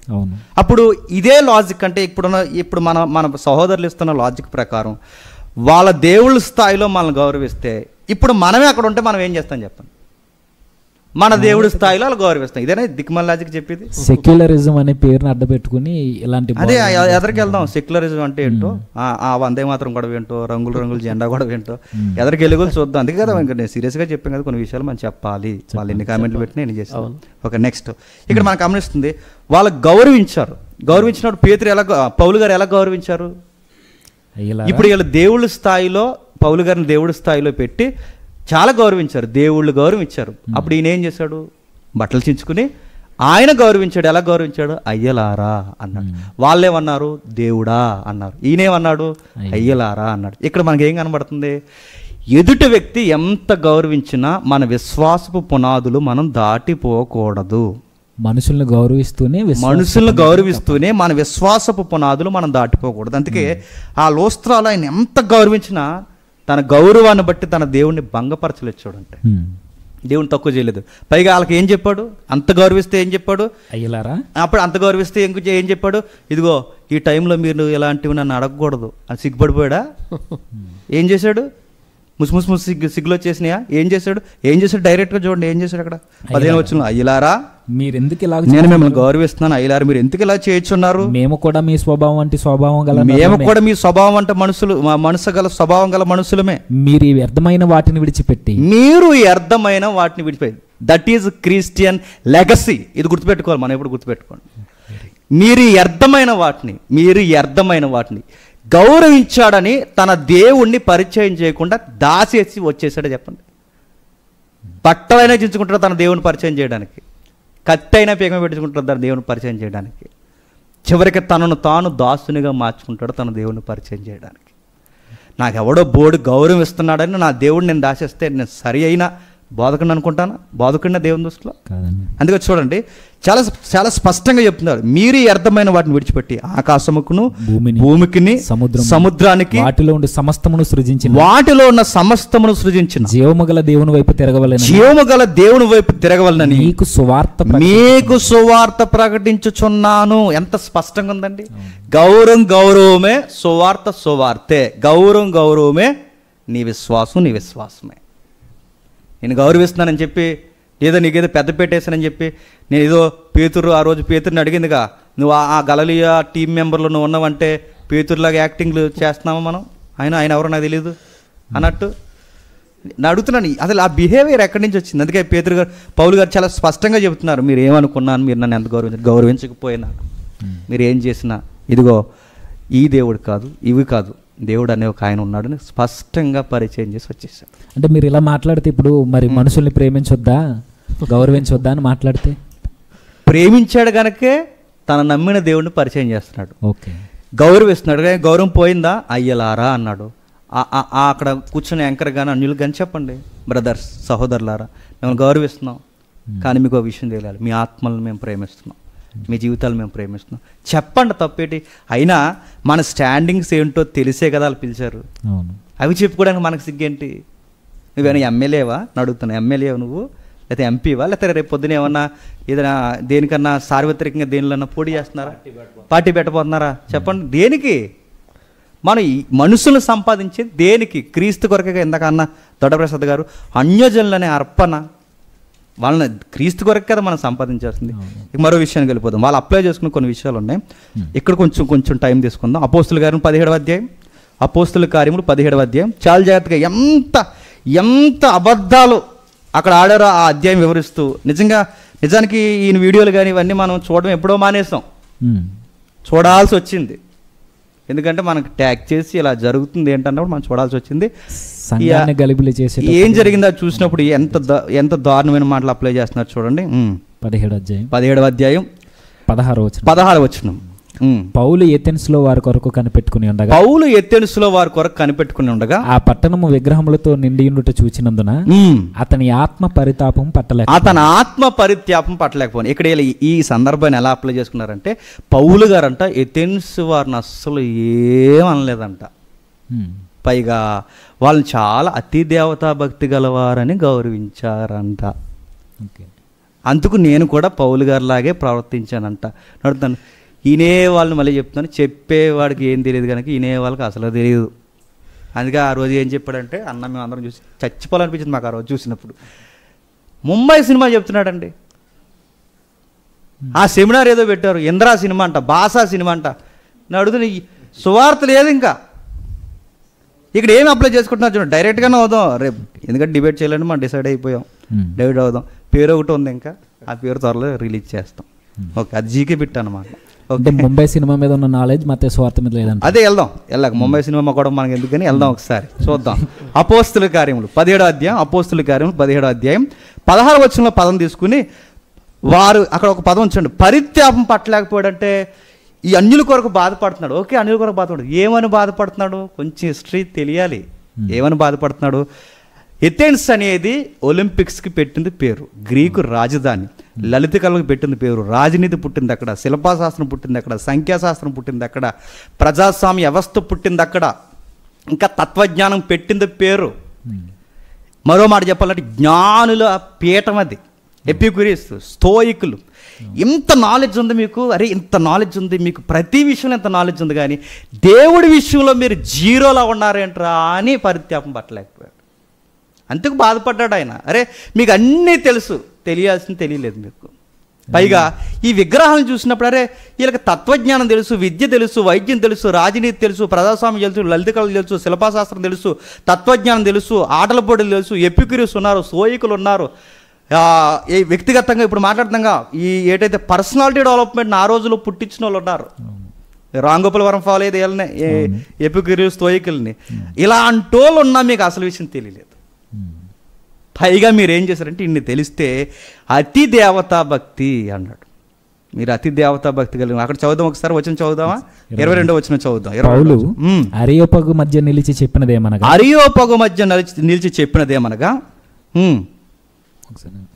ఎథెన్సు వార్లారా మీరు సమస్త విషయములలో అతి దేవతా భక్తి గలవారనగానే సహోదరులు ఇది ఎలా అప్లై చేసుకుంటున్నారంటే పొగిడాడంటాలని. అందుకనండి కనీసం ఏమంటా అంటే కనీసం ఒక కామెంటరీ చదవడమో లేకపోతే ఏదన్నా ఏదో ఒకటి కొంచెం పరిశీలన చేస్తే బోధకుడు కదండి. ఈ తరంలో మనకన్నా ఇన్ని వాళ్ళు తెలివైన వాళ్ళు అన్న. ఎందుకంటే మనం ఒక ప్రసంగం చేస్తాం, 70 ప్రసంగాలు ఇన్నేసి కూర్చుంటున్నారు. కనీసం మనం వర్క్ చేయకుండా ఎలా చెప్పాలి? సెక్షన్ సి ఏమీ లేకుండా ఇక్కడ ఏం చెప్తున్నా, అతి దేవత భక్తి అనగానే ఏముంది మూలంలో ఏముంది? అతి దేవత భక్తి అంటే ఏముంటుంది అంటాను. మూలంలో మనకు తెలుసు, గ్రీకులో ఏముందంటే మూఢనమ్మకాలు లేదా గ్రుడ్డి నమ్మకాలు. తిట్టాడా పొగిడాడా? తిట్టాడు. వాళ్ళ డొల్లతనాన్ని బయటెట్టాడు. మీకు వైద్యం తెలుసు, విద్య తెలుసు, రాజనీతి తెలుసు, ప్రజాస్వామ్యం తెలుసు, మళ్ళీ ఇంకేం అడుగుతారంటే ప్రశ్న, అలాగని అక్కడ ఉందంటారు. మళ్ళీ అదో గొడవ. గౌరవిస్తూనే వారి అజ్ఞానం. మీకు అన్నీ తెలుసు కానీ మీకు ఏం తెలియదు అంటే అతి దేవత భక్తి అనగానే ఇక్కడ భక్తిని పొగలేదు, మీకు మూఢనమ్మకాలు ఎక్కువైపోయాయి అన్నాడు. ఈ గ్రీకులో చూడండి, వ్యాఖ్యాన బైబిల్లో చూడండి, తర్వాత మనం చూద్దాం, టైం లేదు. వ్యాఖ్యాన బైబిల్లో చూడండి, మిగిలిన వెర్షన్స్ చూడండి, ఇవన్నీ చూడండి, మూఢనమ్మకాలను ఉంది. నెక్స్ట్ 24వ వచనంలో ఏం జరుగుతుందో చూడండి. 24వ వచనంలో జగత్తును అందలి సమస్తమును నిర్మించిన దేవుడు తానే ఆకాశమునకును భూమికి ప్రభు అయినందున హస్తకృతములైన ఆలయములలో నివసింపడు. పొగిడే సాగిపోయాడా? మీరు చాలా భక్తి పరులుగా ఉన్నారు, ఫ్యూచర్లో మీకు దేవుడు అర్థమవుతాడు అన్నాడా? అరే ఇవేవి దేవుళ్ళు కదా, మీకు మూఢనమ్మకాలు ఎక్కువైపోయారు నాయనలారా. అసలు దేవుడు ఏంటంటే కట్టే కట్టడాల్లో ఉండడు, నిర్మాణాల్లో ఉండడు. ఓపెన్గానే చెప్పాడు, గౌరవించి చెప్తున్నారు. గమ్మత్తైన సంగతి ఏంటో తెలుసా? అసలు అరియోపగు సభ అంటేనే చాలా ప్రమాదకరమైన సభ. అంత పెద్ద సభలో నిలబడి చావుని దగ్గర తెచ్చుకునే పరిస్థితులు ఉన్నా అలాంటి ప్రసంగం మోమాటం లేకుండా చెప్తున్నాడంటే సువార్త పట్ల ఎంత భారం ఉందండి ఆయనకి. కాబట్టి ఆయన డైరెక్ట్గా చెప్పాడు, దేవుడు అంటే ఇది కాదు, దేవుడు అంటే ఇది కాదు, ఖచ్చితంగా వివరించాడు. ఇలాంటి ఖచ్చితమైన మాటలు మాట్లాడుతున్నారంటే ఆ పై వచనంలో ఏమంటాడంటే ఈ వదరబోతు అన్నారు. వదరబోతు, ఈ వదరబోతు అంటే చాలా పవర్ఫుల్గా చెప్తున్నాడు. ఏ విషయాలు చెప్తున్నాడు? క్రీస్తుని గూర్చి, పునరుద్ధానంను గూర్చి, ఆయన గూర్చి, అంటే క్రీస్తు కొరకే చెబుతాడు. అరియోపగ సభ అయినా, ఎక్కడ నిలబడినా, అది సంత వీధైనా, సమాజ మందిరమైనా ఆయన చెప్పేది అక్కడే. ఇక్కడ ఎవరిని పొగడలేదు, బాధపడ్డాడు, మీకు మూఢనమ్మకాలు ఉన్నాయని ఓపెన్గా చెప్పాడు. ఇది దేవుడు కాదని వాళ్ళకి అర్థమయ్యే రీతిలో వివరించేశాడు. మరొక మాట, అదే ఓకే, అవునవును, ఈ ప్లాట్ఫామ్ అంద కాదు, అది మన సభలో అయితే చెప్తా అంటే మన ప్లాట్ఫామ్ కాని కాడే చెప్పాలి సువార్త. నన్ను అడిగితే మన ప్లాట్ఫామ్ కాని, మన ప్లాట్ఫామ్ కాదేంటి ఇప్పుడు అడుగుతున్నది. ఎపికురి అరియోపగు సభ పౌలు గారి ప్లాట్ఫామ్, అది పౌలు గారి స్టూడియో, అది ఎవరిది? అది మన చరిత్ర చెబుతుందిగా. ఇంతకుముందే సోక్రటీస్ అక్కడికి వెళ్తాడు, అదే ఎదుకు మీద నిలబడి మాట్లాడతాడు, ఆ సభలో ఒక ప్రసంగం చేస్తాడు. ఆ ప్రసంగం చేసిన మనోభావాలు వాళ్ళు దెబ్బతిన్నందుకు ఆయనకి ద్రాక్షరసంలో విషం కల్పించినట్టు మన చరిత్ర చదువుకోవట్లేదా? అంత డేంజరస్ వేదిక మీద నిలబడి ఈయన సువార్త కోసం చెప్తున్నాడంటే రక్షణ ఎరిగిన ఎవరికైనా తెలుసు మనం పుట్టింది, బతికేది, చనిపోవాల్సింది సువార్త కొరకే అని. మరొక ముఖ్యమైన మాట 28వ వచనం, మనం ఆయన మందు బతుకుచున్నాము, చలించున్నాము, ఉనికి కలిగి ఉన్నాము, అటువలే మనం ఆయన సంతానమని మీ కవీశ్వరుల్లో కొందరు చెబుతున్నారు. మీ కవీశ్వరులో కొందరు చెప్తున్నారు అంటే మీలో కూడా ఫిలాసఫర్స్ ఉన్నారు, చాలామంది ఉన్నారు, వాళ్ళు కూడా మన దేవుని సంతానం. ఎందుకంటే వీళ్ళు చెప్పిన ఇక్కడ సోక్రటీస్ కానీ మిగిలిన కొంతమంది గురువులు కానీ వీళ్ళు చాలా మేధావులు ఉన్నారు, వీళ్ళు కూడా చెప్తున్నారు మన దేవుని సంతానం అని. నేను కూడా చెప్తున్నాను. అయితే ఎంత చెప్పిన ఒక విషయం చెప్తున్నాడు. ఏమని చెప్తున్నాడంటే చమత్కారముగా కలిపబడినవి, మలచబడినవి, బంగారమైనను, ఎండైనను, రాతైనను దేవత్వం పోలి ఉన్నదని తలంచకూడదు. ఎంత డైరెక్ట్ మెసేజ్ అండి. ఇంకా చెప్పేసి వెళ్ళిపోయాడా? చెప్పలేదు. ఇంకేం చెప్పాడు? కిందకు వచ్చి 30లో ఏం చెప్తున్నాడు చూడండి. ఆ అజ్ఞాన కాలము దేవుడు చూచి చూడనట్టుగా ఉండెను. ఇప్పుడైతే అంతటను అందరును మారు మనసు పొందవలెను, మనుషులకు ఆజ్ఞాపించుడు. అజ్ఞాన కాలం, దేవుడిని ఎరగని ఏ కాలమైనా అజ్ఞాన కాలం. కిందికి చెప్తున్నాడు, ఎందుకనగా తాను నియమించిన మనుషుని చేత నీతిని అనుసరించి భూలోకమునకు తీర్పు తీర్చబోయేడు ఒక దినము నిర్ణయించున్నాడు. మృతుల్లో నుండి ఆయనను లేపినందున దీన్ని నమ్ముటకు అందరికీ ఆధారం కలగజేసి ఉన్నాడు. దీనిని నమ్ముటకు అందరినీ ఆధారం. ప్రసంగం ఎక్కడ మొదలెట్టాడు, ఎక్కడ తీసుకొచ్చాడు, విషయం ఏంటో చెప్పాడు, చివరికి ల్యాండింగ్ ఎక్కడిచ్చాడు? క్రీస్తు పునరుద్ధానం దగ్గర ఇచ్చాడు. అప్పుడు పబ్లిక్లో రియాక్షన్స్ స్టార్ట్ అయ్యాయి. 32వ వచనంలో మృతుల పునరుద్ధానం గురించి వారు విన్నప్పుడు కొందరు అపహాస్యం చేసిరి, మరికొందరు దీని గురించి నువ్వు చెప్పినది ఇంకొకసారి ఇందుమని చెప్పిరి. అలా ఉండగా పౌలు వారి మధ్య వెళ్ళిపోయిన. అయితే కొందరు మనుషులు అతను హత్తుకొని విశ్వసించిరి. నిజమే, క్రీస్తు యథార్థంగా అర్థమైన ఆవిడైనా హత్తుకొని ఏడుస్తాడు. ఎందుకంటే మన చరిత్ర కూడా తిరిగేస్తాం, మిషనరీల చరిత్ర, ఎంత వాళ్ళు బాధపడ్డారు. కాబట్టి చెప్పండి, ఇలాంటి ఏదిక మీద ఎక్కడైనా పౌలు ఎథెన్స్ ప్రజలు నన్ను గౌరవించి ఏదికి ఇచ్చారు కనుక నేను సువార్త చెప్పకుండా ఇప్పుడు నన్ను అలాంటి అడగకూడదని వచ్చేసాడా? లేదు, డైరెక్ట్గా చెప్పాడు ఆయన. అందుకే మన ఊపిరి ఏదైనా, మనకి ఏదైనా మన ప్రభు కొరకే చెప్పాలి. ఈ సందర్భాన్ని అప్లై చేసుకోవడానికి వాళ్ళకి రైట్ లేదు. నిజంగా ఈ సభలో మారిన వ్యక్తి ఎవరైతే ఉన్నారో ఆ వ్యక్తి మార్పు ఎలా కలిగిందంటే కేవలం సువార్త, ప్రభుని గురించిన వార్త అంతే తప్ప వారి దేవుల్ని కలుపుకుని జయకొట్టడం వల్ల కాదు. మీ దేవుడు మీకు గొప్ప అని చెప్పడం వల్ల కూడా కాదు. నాకు ఈ అధ్యాయం చదువుతున్నప్పుడు అనిపించింది, ఇక్కడ మనుషుల్ని అయితే కలుపుకున్నాడు తప్ప ఎక్కడ దేవుళ్ళని కానీ దేవతలను కానీ దేవునితో సమానం చేసి మాట్లాడలేదు. అవును, అది మనకి 22వ వచనంలో సమస్త విషయములు, 44వ వచనంలో సమస్తము, అందరికీ జీవము ఊపిరి, 25వ వచనం సమస్తము, ప్రతి జాతి మనుషుడు, 26వ వచనం, 26లో యావత్ భూమి మీద, 27లో మనలో ఎవరికి, 28 మనము, 30 అంతటను అందరును, మరలా 31వ వచనంలో 2 సార్లు భూలోకమును, మనుషులందరూ, మనుషులతోనే కంపేర్ చేస్తున్నాడు. అంతే, మనుషులతో కంపేర్ చేశారు తప్ప ఈ దేవుళ్ళతో ఆ దేవుడిని కంపేర్ చేయాలి తూకం వేయడానికి ఇష్టపడరు. ఎవరు ఇష్టపడరు? మీ దేవుడు మీకు గొప్ప, మా దేవుడు మాకు గొప్ప అండు. అవును. రెండవది మరొక సందర్భం ఉంది, నేను ముగించేస్తాను, త్వరగా నీకు సమయం ఇచ్చేస్తాను. మరొక సందర్భం ఉంది, ఒకసారి 19వ అధ్యాయం వద్దాము. ఒకసారి 19వ అధ్యాయం, ఇది కూడా అప్లై చేసుకున్నారు. 19వ అధ్యాయం మన సమయం తక్కువ ఉంది కనుక త్వరగా వెళ్ళిపోదాం. 19వ అధ్యాయం, ఇక్కడ సందర్భం మీకు తెలుసు. అర్తిమీదేవి ఒకరు ఉన్నారుగా, అర్తిమీదేవి, డయానా. ఈ అర్తిమీదేవికి చాలా వ్యాపారం జరుగుతుంది. మతము వ్యాపారం అనే రంగు పూసుకుంది. విదేశీయులు స్వదేశీయుల గుడికి రావడం వలన పాత 7 వింతల్లో ఒక వింత అర్తిమీదేవి గుడి. అంత పబ్లిక్ అంటే ఎప్పుడైతే భక్తులు రాక ఎక్కువ పెరిగిందో రెవెన్యూ పెరుగుద్ది. రెవెన్యూ పెరిగినప్పుడు గవర్నమెంట్ ఇన్వాల్వ్మెంట్ కూడా ఉంది. వ్యాపారాలు, దుకాణాలు ఎక్కువైపోయాయి. దుకాణాలకు కూడా హెడ్ మాస్టర్ అటు ఉన్నాడు, అతగాడి పేరు దెమేత్రి. ఇతని దగ్గర కంప్లైంట్ వచ్చింది. ఇతనే కంప్లైంట్ రేజ్ చేశాడు. ఏం రేజ్ చేశాడంటే సడన్గా వ్యాపారం తగ్గిపోయింది. వ్యాపారం ఎందుకు తగ్గిపోయింది? భక్తులు రాక తగ్గిపోయింది. భక్తులు రాక ఎందుకు తగ్గిపోయింది? ఈ ఏరియాకు ఒకడు వచ్చాడు. ఎవరా వ్యక్తి? పౌలంట. వచ్చి ఏం చెప్తున్నాడట? చేతులతో చేయబడినవి దేవుళ్ళు కాదనియు, ఇవి అసలు ఈ కట్టడాలతో నిర్మింపబడినవి దేవుళ్ళు కాదనియు ఆ వ్యక్తి చెప్తున్నాడు. ఎవరో నజరుడైన యేసుని గురించి చెబుతున్నాడట. అది ప్రజలు విన్న తర్వాత గుడికి భక్తులు రావడం తగ్గిపోయారు. భక్తులు రాక ఎప్పుడైతే తగ్గిపోయిందో రెవెన్యూ తగ్గిపోయింది, వ్యాపారాలు పడిపోయాయి. అర్జెంటుగా ఏం చేశారంటే పౌలు గారిని అరెస్ట్ చేయడానికి చాలా ప్రయత్నం చేశారు. పౌలు గారికి దగ్గరగా ఇద్దరు దొరికేశారు. వాళ్ళు తీసుకొచ్చారు. ఈయన ఏరే ప్లేస్లో ఉన్నారు. అక్కడ నాటకశాల ఒకటి ఉందట, ఇంచుమించట అక్కడ 25,000 మంది కూర్చోవచ్చట. అక్కడ నాటకశాల అంత పెద్దదే స్టేడియం, 25,000 మంది.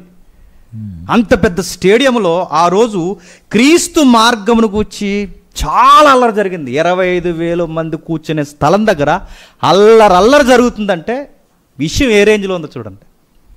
అంత విషయం జరుగుతున్నప్పుడు పౌలు గారిని ఆ నాటకశాలలోకి తీసుకెళ్ళాలనుకున్న 29వ వచనం చూద్దాం, టైం లేదు కనుక త్వరగా వెళ్ళిపోదాం. అంత అల్లరి జరగడానికి కారణం ఏంటన్న? అక్కడ క్రీస్తుని గురించి చెప్పాడు కనుక, పునరుద్ధానం గురించి చెప్పాడు కనుక, సత్యదేవుడి గురించి చెప్పాడు కనుక అంతకు అల్లరి జరుగుతుంది. ఓకే, సత్యజీవుని కోసం చెబుతూనే వారి అజ్ఞానాన్ని ఖండించాడు. ఆ విగ్రహాల కోసం, వారి అతి దేవత భక్తి కొరకు, వీటన్నిటి కొరకు ఖండించాడు. అయితే దీన్ని ఆధారం చేసుకుని మాట్లాడుతున్న వక్తలు అన్నారు, పౌలు ఏమీ ఖండించలేదు, వారిని గౌరవించాడు, దేవతలను ఏమీ అనలేదని 37వ వచనం 38వ వచనం తీసుకుని దీనికి ఎక్స్ప్లెనేషన్ ఇస్తున్నారు. అది వాస్తవం. ఒకసారి చూద్దాం. అదే నేను అదే అంటున్నాను కదా, అప్లై చేసుకున్నారు కదా. ఎందుకంటే వినేవాడికి ఏమీ తెలియకపోతే చెప్పేవాడు ఎన్ని సోదులు అని చెప్తాడు. మనకి టీచింగ్ ఫీల్డ్లో కూడా జ్ఞానము చెప్పేవాడిని బట్టి కాదు, వినేవాడిని బట్టి ఉంటుంది. అది ఆ వినేవాడిని బట్టే ఆ స్టాండింగ్ వస్తుంది మనకి. సరే చూద్దాం ఒకసారి ఏం జరుగుతుంది. డైరెక్ట్ చెప్పాడు ఆయన. 26వ వచనంలో వాళ్ళ స్టేట్మెంట్ ఇస్తున్నారు చూడండి. అయితే చేతులతో చేయబడినవి దేవతలు కావనియు ఈ పౌలు చెప్పి ఎఫెసులో మాత్రమే కాక దాదాపు ఆసియా అంతటా బహుజనమును ఒప్పించి త్రిప్పిన సంగతి మీరు చూసి ఉన్నారుగా. ప్రజలే సాక్ష్యం. నిజదేవుడు ఎవరో ఒప్పించేస్తున్నాడు, చేతులతో చేయబడినవి దేవుళ్ళు కాదని చెబుతున్నాడు. బాగా గమనించండి, అన్యజనుల్ని ప్రేమించడం ఏమీ ఆయన డోకా చేయట్లేదు. ప్రేమించాడు కనుక వాళ్ళ ఆత్మల కొరకు బాధపడుతున్నాడు. ప్రేమిస్తున్నామన్న విషయంలో దేవుడిని దాచేయకూడదు, అది ప్రమాదం. దేవుడు కూడా ప్రేమించడానికే పౌలు గారు నేర్చుకున్నాడు, తీసుకెళ్తే ఏం జరిగింది? 29వ వచనంలో పట్టణము బహు గలిబిలిగా ఉండును, టౌన్ అంతా చాలా ఇబ్బంది అవుతుంది, మరియు వారి గాయను అరిస్తారకును పట్టుకుని దొమ్మిగా నాటకశాలలో స్వరపడరు. పౌలు గారిని ఒక విషయం చూడండి. పౌలు జనుల సభ యొద్దకు వెళ్ళొద్దని శిష్యులు ఎలనీలేదు, మరియు ఆసియాలో ఉన్న పెద్దలు ఎవరైతున్నారో ఆ అధికారులు ఎవరైతున్నారో అధికారులు కూడా పౌలు గారికి గవర్నమెంట్ సెక్టార్లో కూడా స్నేహితులు ఉండడం వలన వెళ్ళొద్దన్నారు. నేను అడుగుతున్నాను అండి, క్వశ్చన్ రివర్స్ అడుగుదాం. వెళ్ళొద్దన్నారు కాబట్టి ఇలా ఆపేశారు కాబట్టి ఆగిపోయాడు. ఒకవేళ ఈ మనిషి 25,000 మంది కూర్చొని ఆ నాటకశాలలోకి వెళితే మళ్ళీ ఏం చెప్తాడు చెప్పండి? పైన చెబుతుందే మళ్ళీ అదే చెప్తాడు. ఏది చెప్తాడు? చేతులతో చేయబడిన దేవుళ్ళు కాదనియు, దేవుడు వేరే అనియు ఇదే విషయం చెప్తాడు. ఆయన 25,000 మంది ఉన్నా, 50,000 మంది రోమ్ కొలేసియం మధ్యలో నిలబడినా, ఎక్కడున్నా అదే విషయం ఆయన చెబుతాడు. ఈయనే దేవుడు అని చెబుతాడు. ఎల్లనీ లేదు కనుక ఆగిపోయాడు. వెళితే ఏం చెప్తాడు? 20వ అధ్యాయము 23, 24 నేను చదివినిపిస్తాను. బంధకములను శ్రమలను నా కొరకు కాచుకొని ఉన్నవి, పరిశుద్ధాత్మ ప్రతి పట్టణంలోనూ నాకు సాక్ష్యం ఇచ్చుటని తెలియను. అయితే దేవుని కృపాసువార్తను గురించి సాక్ష్యం ఇచ్చుటేందో నా పరుగును నేను ప్రభు అయిన యేసు వలన పొందిన పరిచర్యను తుదముట్టింపవలనని నా ప్రాణమును నాకెంత మాత్రమును ప్రియమైనదిగా ఎంచుకున్నట్టు లేదు. అదండి ఒక క్రైస్తవునికున్న విజన్, అది విజన్ అదే కనుక ఆయన చెప్పాడు. ఇప్పుడు కౌంటర్లు ఏమేస్తున్నారంటే, ఈ పెద్ద మనుషులు కౌంటర్లు ఏమేస్తున్నారంటే, ఏమేస్తున్నారో 37 వచనమా 37 వచనమా 37 వచనంలో ఒక మాట చెప్తున్నారు ఏమని, మీరు ఈ మనుషులను తీసుకుని వచ్చి కర్ణం వచ్చాడుగా, కర్ణం అంటే తెలుసు కదా, అక్కడ ఉన్న ఆ క్లర్క్ వచ్చి మాట్లాడుతున్నాడు. ఏమని మాట్లాడుతున్నాడు, మీరు ఈ మనుషులను తీసుకుని వచ్చితిరి, మీరు ఈ మనుషులను తీసుకుని వచ్చితిరి, వీరు గుడి దోచిన వారు కారు, వీరు గుడి దోచిన వారు కాదు, మన దేవతను దూషింపలేదు, మన దేవతలను దూషింపలేదు. పౌలు గారట అస్సలు ఏమీ చెప్పండి అనలేదు. పౌలు గారు ప్రేమించారు. వాట్ ఏ వండర్ఫుల్ నాలెడ్జ్ అంటున్నారు. ఇది చూపించి నేను అడుగుతున్నాను, పౌలు గారు అంటే కనీసం టెక్స్ట్ చదవాలి కదండి. ఇక్కడ వీరు అంటే కర్ణము దగ్గర, కర్ణం ఎదురుగా నిలబెట్టింది ఎవరిని, గాయిని, అరిస్తార్కుని. అక్కడ సీన్లు ఎవరు లేరు, పౌలు గారు. అసలు ప్రసంగం చెప్పింది ఎవరు, పౌలు గారు. అరే వీళ్ళిద్దరు చెప్పలేదురా బాబు ఈ విషయం, ఎవరు చెప్పారు, పౌలు గారు చెప్పారు. వీళ్ళకి ఏం తెలియదురా, వీళ్ళని వదిలేండిరా, లా అండ్ ఆర్డర్ ప్రాబ్లం చేయకండి అని సరిగ్గా పెద్ద మనిషి వ్యవహరించాల్సిన స్థాయిలో వ్యవహరించాడు ఆయన. ఇప్పుడు పౌలు ఏమన్నాడంటే 17వ అధ్యాయం 29వ వచనం, అవును, కాబట్టి మనము దేవుని సంతానమై ఉండి మనుషుల చమత్కార కల్పన వలన మలచబడిన బంగారమునైనను వెండినైనను రాతినైనను దేవత్వం పోలి ఉన్నదని తలంపకూడదు. ఆయన ప్రసంగమే అన్యుల మధ్యది కాబట్టి ఆయన 25,000 మంది సభలోకి వెళ్ళినా ఏం చెప్తాడు, ఇదే చెప్తాడు. ఇప్పుడు ఈ మాట ఎవరు తగిలిస్తున్నారు, ఈ మాట ఎవరిది, వీళ్ళిద్దరికి, ఈ ఫాలోవర్స్ ఇద్దరికి సంబంధించిన, గాయికి అరిస్తారకు, వీళ్ళిద్దరికి సంబంధించింది ఈ 37వ మాట. ఇది పట్టుకెళ్ళి పౌలు అలా అనలేదంటే, ఎందుకు అనలేదు, ఎథెన్స్లో నిలబడి అంటాడు. 10 ఏళ్ళు అన్నప్పుడు 19 ఎందుకు అనలేదు, 19 ఎందుకు అనలేదు. ఇప్పుడు నాకు మరలా ప్రశ్న, చెప్పండి, ఈ సభ పౌలు గారిది కాదు కదా, అది వేదిక పౌలు గారిది కాదు, పౌలు గారి వేదిక కాదు. ఇప్పుడు అడుగుతున్నానండి, అంటే చర్చిలో ఒకలా చెప్తాం, బయట ఒకలా చెప్తాం. అసలు చెప్పాల్సిందే బయట, చెప్పాల్సిందే బయట, లోపల కాదు. అంటే మనం విన్నాం కదా, ఇది నా వేదిక కాదు, నా డిబేట్ కాదు, నా సువార్త. మరి ఎందుకు వెళ్ళాం పటానికి తినడానికి? మరో విషయం చాలా సున్నితమైన విషయం ఉందన్న, చాలా సున్నితమైన విషయం ఉంది. దయచేసి ఎవరు కాల్ చేయకండి, చాలా సున్నితమైన విషయం ఉంది.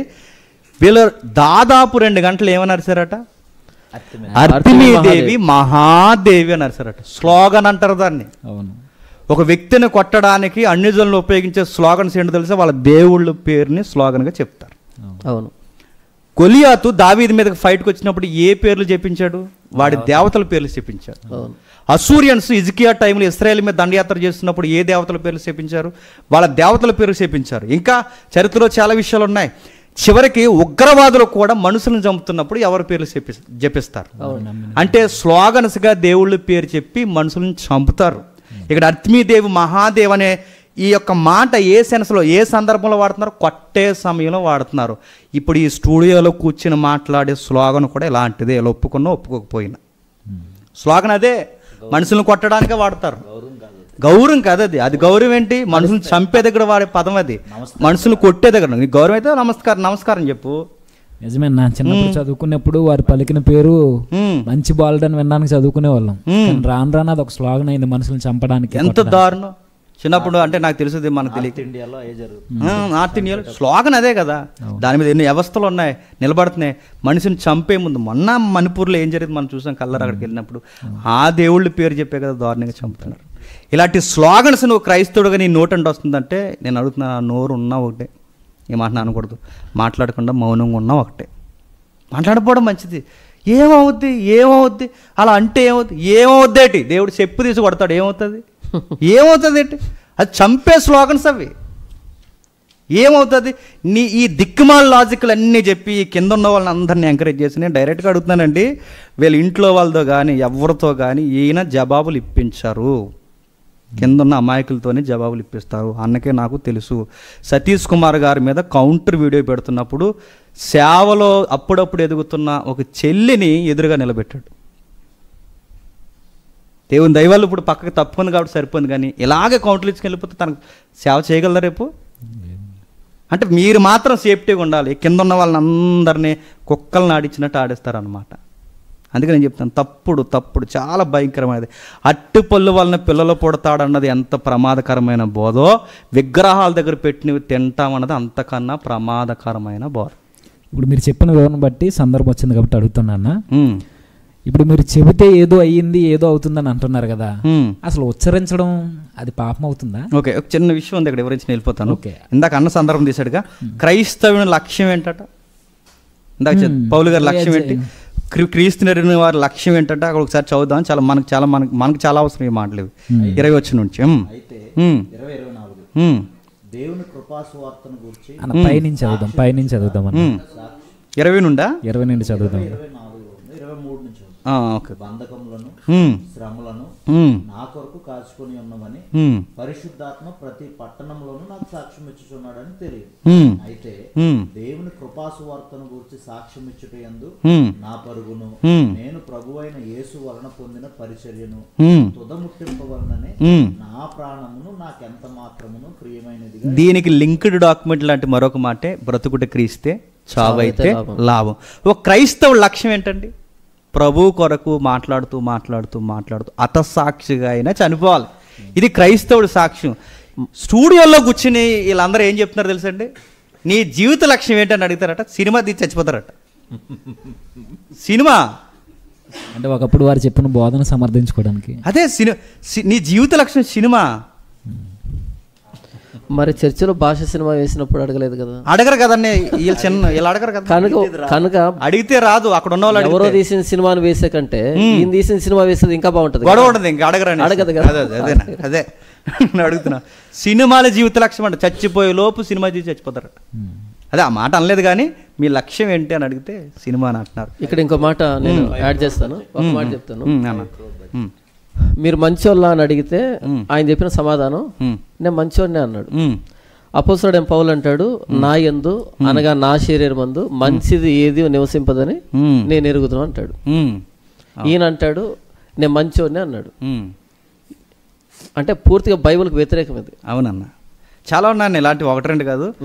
నేను ఆశించేది ఈ బైబిల్ ఎదుటనే పెట్టుకుని అందరి ఎదుట ఈ లైవ్ ముఖాముఖి గడుపుతున్నాను. ఒక్కసారి డిబేట్ జరగాలన్న నేను కోరుకునేది. అది డిబేట్ జరగాలి. ఆ డిబేట్ ఎలా అంటే ఎవరి వాదన వాళ్ళు వినిపించుకుని వెళ్ళిపోవడం కదన్నా, పెద్దలను కూర్చోబెట్టి తప్పుడు బోధకుడు అని నిరూపణ జరిగిన తర్వాత ఇంకా నేను ప్రసంగాలు చేయను అని ఆ రోజే రాజీనామా పత్రిక ఇచ్చేసి వెళ్ళిపోవాలి. ఇది జరగాలన్న ఖచ్చితంగా. ఎందుకంటే మనకి అలెగ్జాండ్రియా కాలంలో, అథ్నేసియా కాలంలో కాన్స్టాంటినోపుల్ ముందు జరిగింది ఇలాంటివే. అవును, అవి మళ్ళీ జరగాలి. అవును. దెబ్బకి ఎవడైనా మళ్ళీ తప్పుడు ప్రసంగాలు చెప్పి వాడు ఇలాంటి సందర్భాలు అప్లై చేసుకుంటే పిలిచి డిబేట్లు పెట్టి మళ్ళీ ప్రసంగాలు చేయకుండా చేస్తారా? అలాంటి కాలం ఒకటి వచ్చిందని తెలియాలి. మరొక విషయం అక్కడ చూడండి, మరొక సందర్భం చూద్దాం. ఈ యొక్క సందర్భాన్ని అగ్రిప్ప రాజు దగ్గర నిలబడతాడు. అవును, అగ్రిప్ప రాజు దగ్గర నిలబడినప్పుడు ఎలాంటి పరిస్థితులు ఆయన దగ్గర నిలబడినప్పుడు ఏంటి నీ విషయం చెప్పంటే ఆయన ఒక విషయం అంటాడు, ఈ బంధకాలు తప్ప అందరూ నా వల్లే క్రీస్తునందు ఉండాలని నేను కోరుకుంటున్నాను. అంటే ఈ బంధకాలు కూడా అవి మనుషులై ఉంటే ఆ బంధకాలకు కూడా ఏమిస్తాడంటే ఈయన అది క్రైస్తవుడి సినిమా కాదు. కాబట్టి నేను చెప్పాలనుకున్న విషయాలు ఇవి. ఈ సందర్భాలు ఇలా అప్లై చేసుకున్నారు. అసలు ఈ పౌలు గారిని పోల్చుకోవడానికి గోటు కూడా జరిపారు. అసలు ఈ సందర్భాలు పోల్చుకోవడానికి అసలు మీకు వివరణే తెలియదు. ఇంకా కొన్ని పోల్చుకున్నారులే, తర్వాత నువ్వు అడుగు, నేను చెప్తాను. ఇంకా అన్నలు ఉన్నారు అలా సమయం. దీనికి ఒక్క మాట నేను జోడించడానికి ఇష్టపడుతున్నాను. ఇప్పటివరకు చాలా విషయాలు నిజంగా పౌలు గారు ఆయన ఎలాంటి ప్రజల మధ్య ఆయన వాక్యం ప్రకటించడం, క్రీస్తుని గూర్చి, ఆయన పునరుద్ధానం గూర్చి చెప్పడం నిజంగా నాకు అనిపిస్తుంటే వీళ్ళు చెప్పుకుని వాళ్ళని సమర్థించుకోవడానికి నా వేదిక కాదు, నా సభ కాదు, నా సువార్త కాదు, ఇవి చెబుతున్నారు. మరలా పౌలు గారితో పోల్చుకోవడం. పౌలు గారితో మీరు పోల్చుకోవాలి అంటే పౌలు గారు యూదుల సమాజ మందిరంలో ప్రకటించాడు ప్రభు కొరకు. నెక్స్ట్ ఏథెన్స్ పౌర జీవన కేంద్రాలలో సంత వీధుల్లో ప్రకటించాడు. అదే పౌలు గారు మాంత్రిక విద్య గల వారి దగ్గర ప్రకటించాడు. అదే పౌలు గారు రాజులను ముందు నిలబడి ప్రకటించాడు. అదే పౌలు గారు అరియోపగు సభలో నిలబడి ప్రకటించాడు. అదే పౌలు గారు సంత వీధుల్లో ఇంటింట ప్రతి వీధిలో మాట్లాడాడు. ఆయన పౌలు గారితో పోల్చుకుంటే నీ సభ అయినా, నీ వేదిక అయినా, నీది ఏది కాకపోయినా, నువ్వెక్కడ నిలబడినా పౌలు గారి యొక్క ప్రసంగ ప్రధాన కేంద్రం క్రీస్తు. పౌలు అంటే అది అవ్వాలి మనకి. పౌలు అంటే వెరీ పవర్ఫుల్ కాదు. పౌలు అంటే అది కాదు. పౌలు అంటే వెరీ పవర్ఫుల్ గా గాస్పల్ చెప్తాడు. అది పౌలు అంటే. అవును, అది ఇందులో కనబడుతుంది. నిజంగా పౌలు తీసుకోవాలంటే ఎలా ఉండాలన్న సమయమందును సమయము అసమయం 2 పదాలు ఎందుకు వాడాడు? అది ఏదైనా సరే క్రీస్తు కోసమే. అవునన్నా, అవును. మరి ఇది నా వేదిక కాదన్నప్పుడు మరి ఎలా వెళ్ళావు అక్కడికి? మన వేదిక కాని దగ్గర మాట్లాడడమే సువార్త. అవునన్నా, అవును. మన వేదిక మీద ఎవడైనా మాట్లాడతాడు. అవును. ఇక్కడ ఒక చిన్న విషయం అడగాలి. ఈ మధ్య మనల్ని మతోన్మాదులు అడుగుతున్నారు. యేసుప్రభు అన్నాడు, మీరు నశించిన ఇశ్రాయేల్ దగ్గరికి వెళ్ళండి తప్ప అన్ని జనుల దగ్గరికి వెళ్ళకండి, సువార్త తీసుకొని వెళ్ళండి యేసుప్రభు చెప్పాడు. చూసారా 10వ అధ్యాయం మత్తయి దాన్ని తీసుకొని మీ యేసుప్రభు చెప్పాడు అన్ని జనుల దగ్గర సువార్త తీసుకొని వెళ్ళొద్దని అని అడిగారు. అని అడిగితే నేను చెప్పాను 10వ అధ్యాయంతో మత్తయి సువార్త అయిపోలేదు, 28 అధ్యాయాలు ఉన్నాయి. కొనసాగితే చివరి దాకా వస్తే చివరి చెప్పాడు సమస్త లోకానికి వెళ్ళమని, సర్వలోకానికి వెళ్ళమని చెప్పాను. అంటే ఒక డాక్యుమెంట్ చదువుతూ ఉన్నప్పుడు మధ్యలోకి వచ్చి మనకు కావాల్సిన వచ్చాను తీసి ఆగిపోకూడదు అనమాట. ఇది ఒక ప్రిన్సిపల్ మైండ్లో పెట్టుకోండి. జంతువుల ఆత్మ భూమిలోకి వెళ్ళిపోతుందో, నరుల ఆత్మ పరమకి వెళ్ళిపోతుందో అని ప్రశ్నిస్తాడు 3వ అధ్యాయం ప్రసంగి గ్రంథంలో. 12వ అధ్యాయం వచ్చేప్పటికి ఏమంటాడంటే మన్నైనది వెనకటి వల్ల మన్న అయిపోతుంది, ఆత్మ దాన్ని దయచేసి దేవుని దగ్గరికి అంటాడు. అంటే ఒక విషయం చదివేటప్పుడు ఇలా ముందుకు వెళ్ళాలి, అవునన్నా, వెనక్కి రాకూడదు. అవును కదా. మనోడు శద్రకు పేరు అది బబులోని పేరు, మేషక్ అంటే బబులోని పేరు, ఇలా అన్ని పేర్లు చెప్పి అక్కడ నుంచి 2వ రాజుల గ్రంథానికి 5వ అధ్యాయానికి వచ్చాడు. దూకాడు. అంటే ఒక డాక్యుమెంట్ చదివేటప్పుడు ఇలా ముందుకెళ్ళాలి కదా. అవునన్నా. ఇక్కడికి వచ్చి వీళ్ళ పేర్లకు అర్థాలు చెప్పి వాళ్ళు నిలవబడిందంతా గాలి వదిలి పెట్టేసి వాళ్ళ మీద పేక మీద కత్తి పెట్టలేదంట, అందుకని చేయకోవట్లేదంట. అది చాలా ఆశ్చర్యం వేసిందన్న అని వీళ్ళను కూడా ఇంత సమానం చేసుకొని ఇక్కడ నుంచి ముందుకెళ్ళాలి కదా. ఇక్కడ నుంచి వెనకాలకు వచ్చి నయమానం తీస్తున్నాడు. నయమానం అన్న ప్రమాణమా? అదే ఇప్పుడు నయమాన ప్రమాణమా అంటే ఎలా వచ్చాడు. మనం ముందుకు వెళ్ళిపోతే మొదటి యోహాను పత్రిక చివరి వచ్చిన నా పిల్లలారా చిన్నపిల్లలారా విగ్రహములకు దూరంగా ఉండండి. ఏది అయిపోయేటప్పుడు ఇక ప్రకటన గ్రంథం చివరిలో ఈ 2వ అధ్యాయంలో మనం పెర్గమ సంఘానికి రాస్తూ యెజబెల్ లాంటి బోధ, విగ్రహాలకు బలి ఇచ్చినటువంటి తినేటువంటి ఆ ప్రేరేపణ అని చెప్పాడు.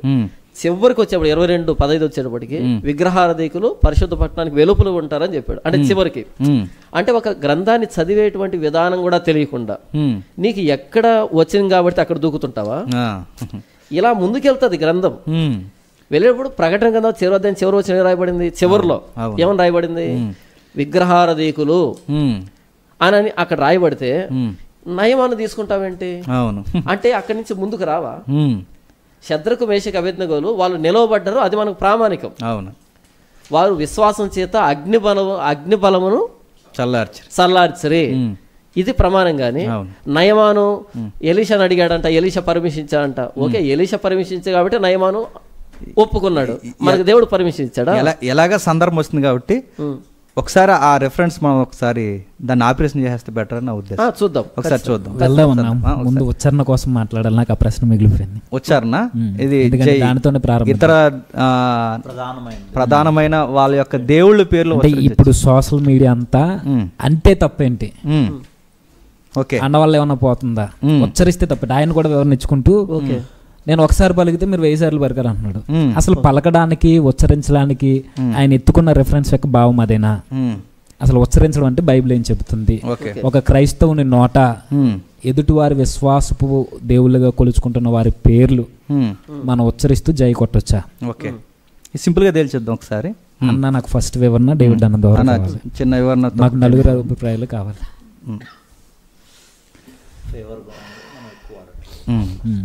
అన్నకి కొంచెం ఆరోగ్యం ఫేవర్గా ఉండడం వల్ల డేవిడ్ అన్నకి కొంచెం సమయం తక్కువ ఇవ్వడం జరుగుతుంది.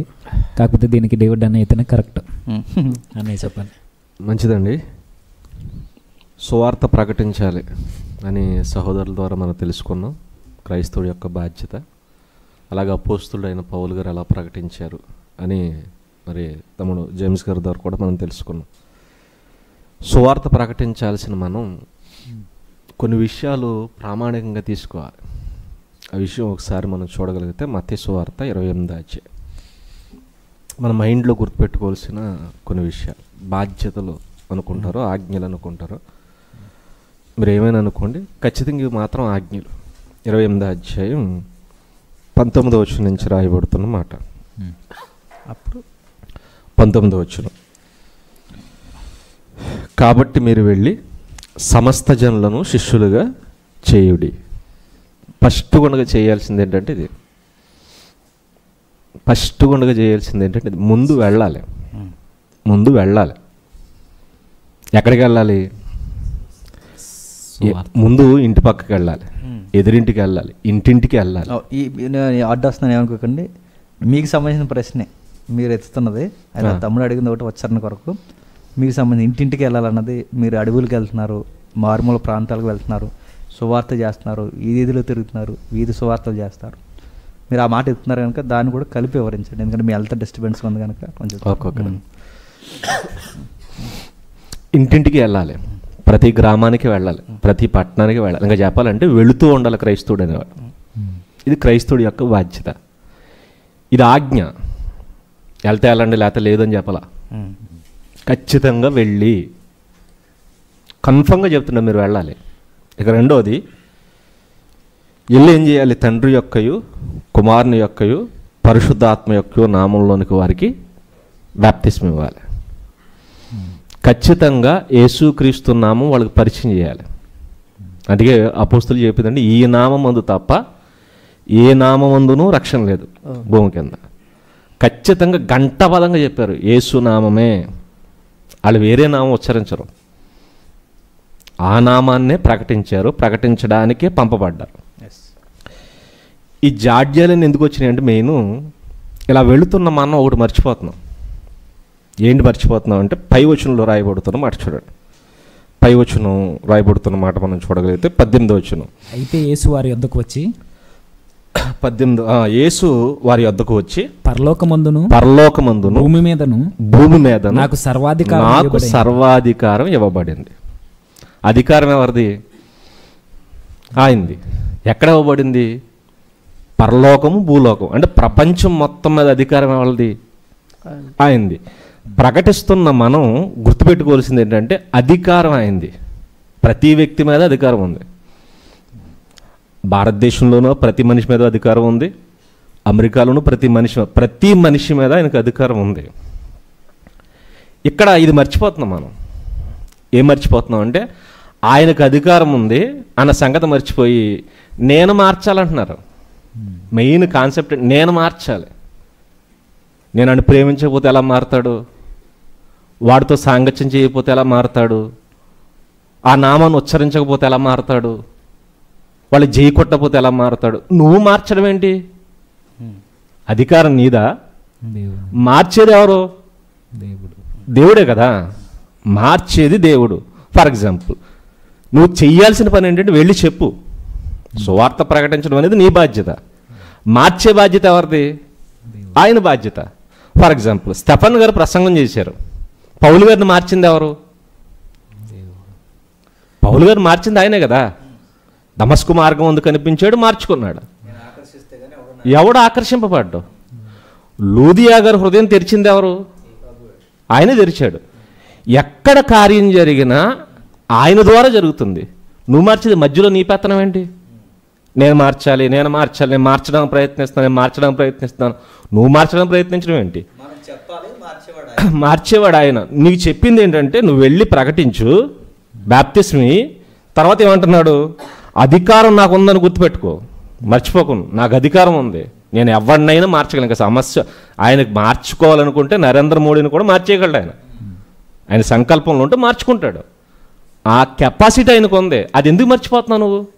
నువ్వు చెయ్యాల్సిన పని నువ్వు చేయి, ఆయన పనులు ఏలెట్టుకో. ముందు నువ్వు చేయాల్సింది చేయి, నువ్వు పర్ఫెక్ట్గా చేయి. ఏంటి? నువ్వు వెళ్ళి బాప్తిసం గురించి ప్రకటించు, మారుమనసు గురించి ప్రకటించు, పాపక్షమాపణ గురించి ప్రకటించు, సిలువ గురించి ప్రకటించు, బాప్తిసంలోనికి నడిపించు, ప్రభు విలువేంటో చెప్పు. ఇంకా చెప్పాలి, నువ్వు చెప్పు. తెరిచేది ఆయన, మనం కాదు. ఇక కిందకు వచ్చేసరికి ఆయన అంటాడు చూడండి. తర్వాత ఏమంటున్నాడు? నేను మీకు ఏ సంగతులు ఆజ్ఞాపించుతునో వాటిని గైకొనవలనని వారికి బోధించండి. నేనేం చెప్పినా చెప్పండి, ఎక్స్ట్రా చేయకండి, దిక్కుమాల లాజిక్లు చెప్పకండి. అసలు అర్థం కాదు ఏంటంటే వీధి సువార్త వద్దన్నాడు కదా. అవును, వీధి సువార్త వద్దన్నాడు కదా. వీధి సువార్త ప్రభు చేయమన్నాడు, ఈయన వద్దు అంటే ఈయన వేరొక మార్గం వేసాడు. పైగా ఇక్కడ ఇంకో మాట చెప్పాలి. నాది ప్రేమ అంటాడు, మీరు ఇంటింటికి వెళ్ళి బలవంతం చేస్తున్నారంటాడు. నాది బలవంతమట, ఆయన సపోర్ట్ చేయడం ప్రేమట. ఇది ఎంతవరకు వాస్తవం చెప్పండి. ఒక విషయం చెప్తాను. ఒక వ్యక్తి తలుపులు మూసేసుకుని ఉరిపెట్టుకుని చచ్చిపోతున్నాడు. ఇప్పుడు చూసిన మనం బెస్ట్ ఆఫ్ లక్, తాడు మెత్తగా ఉండాలి, ముడు గట్టిగా ఉండాలని చెప్తామా? ఎంకరేజ్ చేస్తామా? తలుపులు వేసుకున్న డిస్టర్బ్ చేయకూడదు మనం వచ్చేస్తామా? తలుపులు పగలగొట్టుకుని వెళ్ళి రక్షిస్తామా? ఎవరిది ప్రేమ? బెస్ట్ ఆఫ్ లక్ అన్నవాడిది ప్రేమ, పగలగొట్టుకుని వెళ్ళి కాపాడినవాడిది ప్రేమ. ఎవరిది ప్రేమ? పైగా ఇది ప్రేమ అని చెప్పుకున్నారు వీళ్ళు. మాకు ప్రేమ ఉంది కాబట్టి మేము వెళ్ళి కలిసిపోతాం, కలిపేసుకుంటాం. ఇది ఎలా ఉందంటే అన్న, వాళ్ళని రక్షిస్తున్నామని చెప్పి మన రక్షణ కోల్పోవడం, ఇది చాలా ప్రమాదకరం. అసలు వీళ్ళకి రక్షణ ఉందని ఎవరు చెప్పారు? ఇది మరీ ఎక్స్ట్రీమ్. అదే కదా ముందు నేను చెప్తున్నా, ఈయనకి లేదని చెప్తున్నావు. Okay okay. ఈ విషయాలు మనం మర్చిపోతున్నారు. దేవునికి సర్వాధికారం ఉంది, ప్రభువుకి సర్వాధికారం ఉంది, ఆయన మార్చుకుంటాడు. నేను ఉన్నది ఉన్నట్టు చెప్పాలి. రెండోది ఏంటంటే, తోడేళ్ల మధ్యకి గొర్రె పిల్లను పంపినట్టు పంపుతున్నాను. ఎందుకు? తోడేళ్ల మధ్య నువ్వు బతకాలి. ఎలా బతకాలి? గొర్రె పిల్లల బతకాలి. ఎక్కడ పంపిస్తున్నాడు? తోడేళ్ళ మధ్యకి. నువ్వు కూడా ఒకప్పుడు తోడేలవే. నీ మార్పు వాళ్ళకి చూపించాలి. ఇప్పుడు కూడా తోడేలే. నీ మార్పు అనేది వాళ్ళకి చూపించాలి. ఒకప్పుడు నా బతికి ఎలా ఉండేది చూసి వాళ్ళు ఆశ్చర్యపోవాలి. కానీ వాళ్ళు చేసేది ఏంటంటే, ఈ తోడేళ్ళు మార్చడానికి ప్రభువు నన్ను పంపించాడు, ఇప్పుడు ఈ తోడేళ్ళు తినేదేంటి? మాంసం తింటుంది. నేను తినకపోతే ఇది ఫీల్ అవుతుంది, ఇది దీన్ని మార్చాలని నేను తినేయాలి. గడ్డి మానేసి తినేస్తున్నారు వాళ్ళు. నేను ఎందుకు పంపించాడు? అది మానిపించే కదా. అది మానిపించి నీకు స్వభావం, సాత్వికమైన స్వభావాన్ని నేర్పించి గడ్డి తినే జీవితం నీకు అలవాటు చేశాడు. అంటే సాధుతత్వం అలవాటు చేశాడు మనకి, ఆ రక్తపాతాలను మానిపించి. వీళ్ళు ఏమన్నారంటే, నేను గడ్డి తింటే తోడేలా మారుతుంది కాబట్టి నేను ఇప్పుడు ఏం తినాలి? నువ్వు ఎందుకురా తింటున్నావు అంటే అడిగితే చెప్పే సమాధానం ఏంటి తెలుసా? ఆ తోడేళ్ళు మార్చడానికి ఈయన తోడేలు అయిపోతున్నాడు. అంటే ఇది ఎలా ఉందంటే యోధ పద్ధతిలో యోధ గారు అంటారు కదా, అగ్నిలో నుండి రక్షించినట్టు రక్షించమంటే వెళ్ళి అగ్నిలో దూకుతున్నారు కదా మీరు చెప్పేది. పైగా ఆడిని వాటేసుకుని దూకుతున్నారు, ఆడిని చంపేస్తున్నారు, ఎలా చచ్చిపోతున్నారు. అగ్నిలో ఉన్న వాళ్ళని రక్షించడం కాదు, ఇక బయట ఉన్నవాడిని కూడా కోడ పట్టుకుని తీసుకెళ్ళిపోతున్నారు. వాళ్ళెవరో కాశీకి వెళ్తూ ఉంటే మీ ప్రయాణం శుభప్రదం కావాలని ప్రేయర్ చేసి పంపించారంట. ఇది ఎంత ఎక్స్ట్రీమ్ చూడు. ఒకటన్నా ఒకటి జాగ్రత్తగా వెళ్ళరండి అన్నారు అనుకుంటా, ప్రేయర్ చేయలేదు అనుకుంటా. ఎందుకంటే మళ్ళీ దీన్ని కూడా మళ్ళీ నేను ప్రేయర్ చేశానా అని మళ్ళీ దీన్ని మళ్ళీ క్లిప్ చేస్తారు. ఎందుకంటే చేసిందే తప్పుడు పని. ఇప్పుడు మళ్ళీ అందులో నేను ప్రేయర్ చేసిన ఎక్కడన్నాను అంట. మొత్తం మీద వాళ్ళకి క్షేమం కోరుకున్నా, అక్కడికి క్షేమంగా వెళ్ళరమ్మని చెప్పాడు. కాశీకి వెళ్తున్న వాళ్ళు ఏంటంటే ఈయన ప్రసంగాలు వింటూ వెళ్తున్నారంట. అది బాధ. స్టేటస్ లో కూడా పెట్టుకుంటున్నారంట. ఏ ప్రసంగాలు? ఈ ప్రసంగాల వల్ల ఇందాక తమ్ముడు జానపాల్ గారు చెప్పినట్టు మారు మనసు ఏమైనా వస్తుందా? ఆలంటే ఏంటి? మనకే పోయేటట్టు ఉంది మారిన మనకి టెక్స్ట్ లో. ఇక ఈ విషయంలో ఎక్కడ వస్తుంది? అందుకే చెప్తున్నాడు, నేను ఏ సంగతులు మీకు ఆజ్ఞాపించానో అవి మీరు గైకొని వాళ్ళు చెప్పాలి. ఆ తోడేళ్ల మధ్య మన జీవితం చూపించాలి. అంతే తప్ప నేను అంటే ఇడు మారడో, నేను అరవాలి. ఎలా అరవాలి?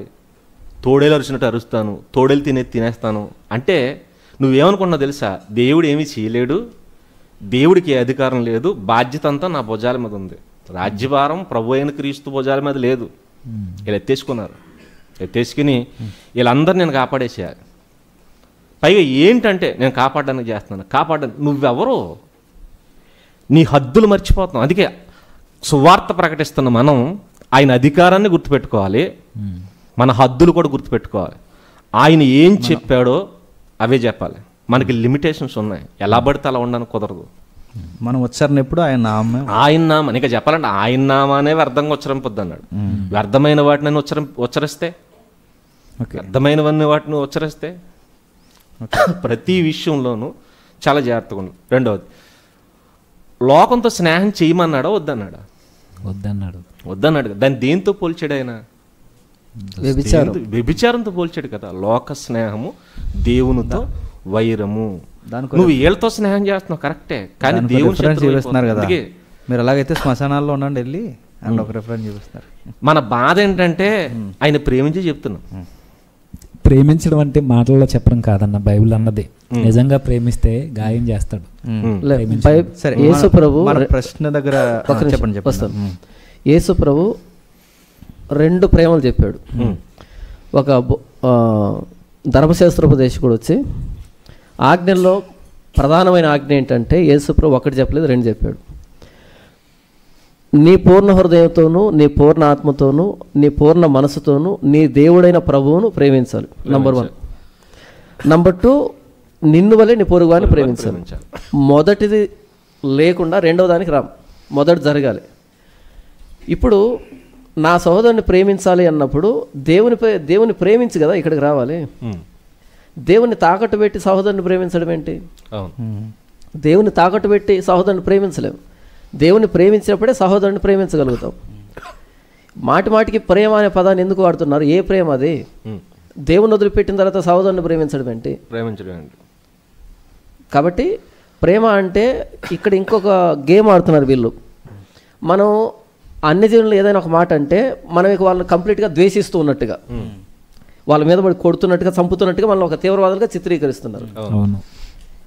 దేవుని ప్రేమిస్తున్నాం కాబట్టి మన సహోదరుడు అసత్యంలో ఉన్నప్పుడు వీళ్ళను మనం ఖండిస్తున్నాం, ఈ విశ్వాసపరంగా. అంతేగాని వాళ్ళు మనం ద్వేషించటం లేదు. ఆయన చేసే ప్రతి ప్రసంగంలోనూ ఇక వాళ్ళని చంపేస్తారా, ఇక వాళ్ళను దూరం పెట్టేస్తారని కంప్లీట్గా ఎక్స్ట్రీమ్ తీసుకుంటున్నాడు ఆయన. అలా టీచ్ చేస్తున్నాడు. ప్రేమ అంటే ఏంటంటే దేవుని ప్రేమించాలి, దేవుడు సహోదరుని ఎలా ప్రేమించమన్నాడో అలాగే ప్రేమించాలి. అంతే తప్ప మనం వాళ్ళని ఏదో ఒక మాట అంటున్నాడు, విగ్రహార్థికుల్ని వెంటనే మన మీద ఒక తీవ్రవాదుల్లాగా చిత్రీకరిస్తున్నాడు వాళ్ళ సంఘస్థుల మధ్యలో. ఎక్స్ట్రీమ్ తీసుకుంటున్నాడు ఆ వ్యక్తి. ఉగ్రవాదులు, ఈ సత్యం చెప్పిన వాళ్ళందరూ ఉగ్రవాదులు, క్రైస్తవ ఉగ్రవాదులు. సరే, మన ప్రశ్న అలా ఉత్సరించడం. ఉత్సరించడం అంటే కొరింథీయులు రాసిన మొదటి పత్రిక 12:3 ఇందుచేత దేవుని ఆత్మ వలన మాట్లాడువాడును యేసు శాపగ్రస్తుడని చెప్పడనియు, పరిశుద్ధాత్మ వలన తప్ప ఎవడును యేసు ప్రభువు అని చెప్పలేడనియు నేను మీకు తెలియజేస్తున్నాను. ఈ మాట ప్రకారంగా పరిశుద్ధాత్మ వలనే యేసుని ప్రభు అంటాడంట ఒక వ్యక్తి. అంటే నిర్గమకాండం 23:13 కదా, ఉత్సరించకూడదు అని అంటే, ఉత్సరించడం అంటే ఆ పదం పలకడం కాదు. ఇక్కడ ఆ పదం పలకడం కాదు. ఇక్కడ యేసుని ప్రభు అనేది ఎవరంటే పరిశుద్ధాత్మ వల్లనే అంటారంట. ఇప్పుడు రాధా మనోహర్ దాస్ కానీ, కరుణాకర్ సుగ్న కానీ, లేకపోతే ఇంకొకరు కానీ వీళ్ళు యేసు ప్రభు అంటున్నారా? అనట్లేదా? అంటే పరిశుద్ధాత్మ వాళ్ళు అంటున్నారా? ఇప్పుడు రాధా మనోహర్ దాస్ యేసు ప్రభు అన్నాను కానీ చూసుడు యేసు ప్రభు అన్నాడు పరిశుద్ధాత్మ అంటాం మనం? అంటామా? అనం.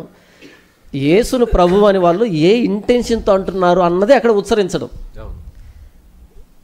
అంతేనా? యేసును ప్రభు అని నీ నోటితో ఒప్పుకొని నీ హృదయమందు విశ్వసిస్తాయి నీ కోసం ప్రాణం పెట్టాడని, అప్పుడు రక్షణ. యేసు ప్రభు పదం పలికినంత మాత్రం చేత ఏమీ జరగదు. అది ఇక్కడ నమ్మాలి, నోటితో ఒప్పుకోవాలి. అదే నిర్గమకాండంలో వర్తిస్తుంది. ఉచ్చరించడం అంటే పలకడం కాదు కేవలము, ఆ పలికే ఉద్దేశం ఉంటుంది దాని వెనకాల. అది కొంచెం దానికి నేను పొడిగిస్తా అన్న. ఉచ్చారణ అంటే ఇంకొకటి ఏంటంటే ఈ వ్యక్తి అన్నాడు, నేను ఆ వ్యక్తి నమ్మి ప్రైజ్ లాడు చెప్పలే, నాకు యేసుప్రభు నమ్మి ప్రైజ్ లాడు చెప్పలేదు కాబట్టి నేను కూడా నమ్మి చెప్పలేదు, జై కొట్టలేదు అన్నాడు. ఆ వ్యక్తి నమ్మకుండా చెప్పొచ్చు, ఎందుకంటే ఆ వ్యక్తికి అది న్యాయం కావచ్చు, ధర్మం కావచ్చు. కానీ మనము నమ్మకుండా చెబితే వేషధారులు అవుతాం, నమ్మి చెబితే విగ్రహారాధికులం అవుతాం. ఈ వ్యక్తి నేను నమ్మకుండా చెప్పాను, నమ్మకుండా జై కొట్టాను అని అంటే కనుక ఆ వ్యక్తితో ఈక్వల్ చేస్తున్నాడు. ఫస్ట్ ఆఫ్ ఆల్ ఆ వ్యక్తి యేసుప్రభు నమ్మకుండా ప్రైజ్ లాడు చెప్పాడు కదా కాబట్టి నేను కూడా అన్నాను అంటే మీరిద్దరు ఒకటేనా? ఆ క్రాంతి నువ్వు ఇద్దరు ఒకటేనా? ఒకటైతే ప్రాబ్లం లేదు, ఇక్కడ డిస్కషన్ లేదు. ఇక్కడ లేదు అంటే కనుక నేను నమ్మకుండా చెప్పాను అంటే వేషధారి అవుతావు, లోపల ఒకటి పెట్టుకుని బయట ఒకటి మాట్లాడితే కపటము, వేషధారణ, అబద్ధికుడు అవుతావు. లేదు నేను నమ్మే అన్నాను అంటే విగ్రహారాధికుడు అవుతావు. అది అంటే ఏ లెక్కన వచ్చినా ఇరుక్కుంటారు. నేను అన్నానంటే వేషధారణ నటిస్తున్నాను, నమ్మితే విగ్రహారాధికుడు. రెండిట్లో ఏంటి? ఏదో ఒక స్టాండ్ తీసుకోవాలి, ఏదో ఒకటి స్టాండ్ తీసుకోవాలి. లేదు ఆ వ్యక్తి లాజికే ఫాలో అయ్యానంటే మీరిద్దరు ఒకటేనా? అది ఈ రెండు కాదు, నేను జస్ట్ ఉచ్చరించాను అంతే. ఈ ఉచ్చారణ దానికి మనుషుల్ని చేర్చుకోవడానికి కాదు అని చెప్పి, మనుషుల్ని గెలుచుకోవడానికి కాదు అని ఇందాక ఒక చక్కటి మాట చెప్పారు. నేను మనుషులదైన సంపాదించుకొని చూస్తున్నా అదేనా? వెళ్దామన్నా అక్కడికి. ఈ ఉచ్చారణ కోసం తెలిసి వెళ్ళిపోదాం అన్న. అసలు బైబిల్ రెఫరెన్స్ ఏం చెప్తుంది? ఆ రెఫరెన్స్ ఒకసారి చదువుదాం. నిర్గమాకాండం 23వ అధ్యాయం 13 చదువుదాం. నేను మీతో చెప్పిన వాటన్నిటినీ జాగ్రత్తగా గైకొనవలెను, వేరొక దేవుని పేరు ఉచ్చరింపకూడదు, అది నీ నోట నుండి రానియ తగదు. ఇక్కడ ఉచ్చరించకూడదనే అర్థం ఏంటంటే, మనకు ఇచ్చే అర్థం ఉచ్చరించకూడదంటే దేవుళ్ళ పేరు జపిస్తూ కొన్ని పనులు చేస్తారు చూసారా, అది ఉచ్చారణ. ఇప్పటివరకు మనం మాట నమ్మడం. ఇక్కడ ఉచ్చారణ అంటే ఏంటంటే దీని అర్థం దేవత పేర్లు ఎన్నడూ పలకూడదని కాదు, ఆ మాటలు నోటంటే రాకూడదని కాదు. దీని అర్థం ఏంటంటే ఆ పేరుని నమ్మి పలకడం. కొన్నిసార్లు మీరు చూసారా, మన క్రైస్తవుల్లో కూడా కొన్ని పనులు చేస్తున్నప్పుడు కూర్చుని లెగిస్తున్నప్పుడు ఆ ఉచ్చారణ ఇస్తుంటారు కదా, నమ్మి పలుకుతుంటారు. కొన్ని పనులు చేస్తున్నప్పుడు ఆ ఉచ్చారణ దేవుడి పేరు చెప్పడం. అంటే ఇక్కడ పను జరగడానిక యేసు రక్తమే జై, మన దాంట్లో కూడా వచ్చింది కదా యేసు రక్తమే జై. అంటే కొన్ని పనుల కొరకు ఆ పేర్ల మీద ఆధారపడడం. ప్రభు కూడా కొండ మీద ప్రసంగంలో ప్రభు తండ్రి నామాన్ని ఎందుకు వ్యర్థంగా ఉచ్చరించొద్దనడం, అన్యజనులు అదే చేస్తారంట. ఆ నామాన్ని ఎక్కువ సార్లు అంటే వాళ్ళు అనుకున్న పనులు జరిగిపోతాయి. ఆ పేరును ఎక్కువ 100 సార్లు రాస్తే వాళ్ళ పని జరిగిపోతుంది. 100 సార్లు ఆ పేరు జపిస్తే పని జరిగిపోద్ది. ఆ ఉచ్చరణ వద్దు, అలా నమ్మొద్దు. అంటే సహాయం కొరకు పేరు ఉచ్చరించొద్దు, అది ఉచ్చారణ. అంతేగాని ప్రవక్తలు ఉచ్చరించారుగా నేను ఉచ్చరిస్తాను, మళ్ళీ ప్రవక్తలను కూడా వదలలేదు, ఇంకా అపోస్తులను వదలలేదు, ఇంకా దానియేలు గారిని వదలలేదు, ప్రవక్తలు ఉచ్చరించారుగా. అంటే ఇక్కడ ఉచ్చరణ ఏంటి విషయం చెబుతున్నాడు. ఈ వ్యక్తి ఉచ్చరించలే, జై కొట్టారు. అది ఉచ్చారణకి జై కొట్టడానికి చాలా తేడా ఉంది కదా. అదే సహాయం కొరకు, నడిపింపు కొరకు, స్తుతి చేయడం కొరకు, కృతజ్ఞత కొరకు కొట్టేదే ఉచ్చారణ. ఆ ఉచ్చారణ చెయ్యొద్దు అన్నాడు. అవును. అలా అనుకుంటే ఇప్పుడు ఈ లాజిక్కే దేవుడికి పెడితే మరి దేవుడు కూడా ఉచ్చరించాడుగా. అంటే దేవుడు కూడా ఈలాగా ఉన్నారంటారా, మరి ఇంకేమన్నా ఇంకెలాగన్నా ఉపయోగించుకుంటారేమో. అవును. Okay, next. ఇలా చిన్న చిన్న విషయాలు కూడా వివరించుకోవాల్సిన పరిస్థితి. వివరించాలి.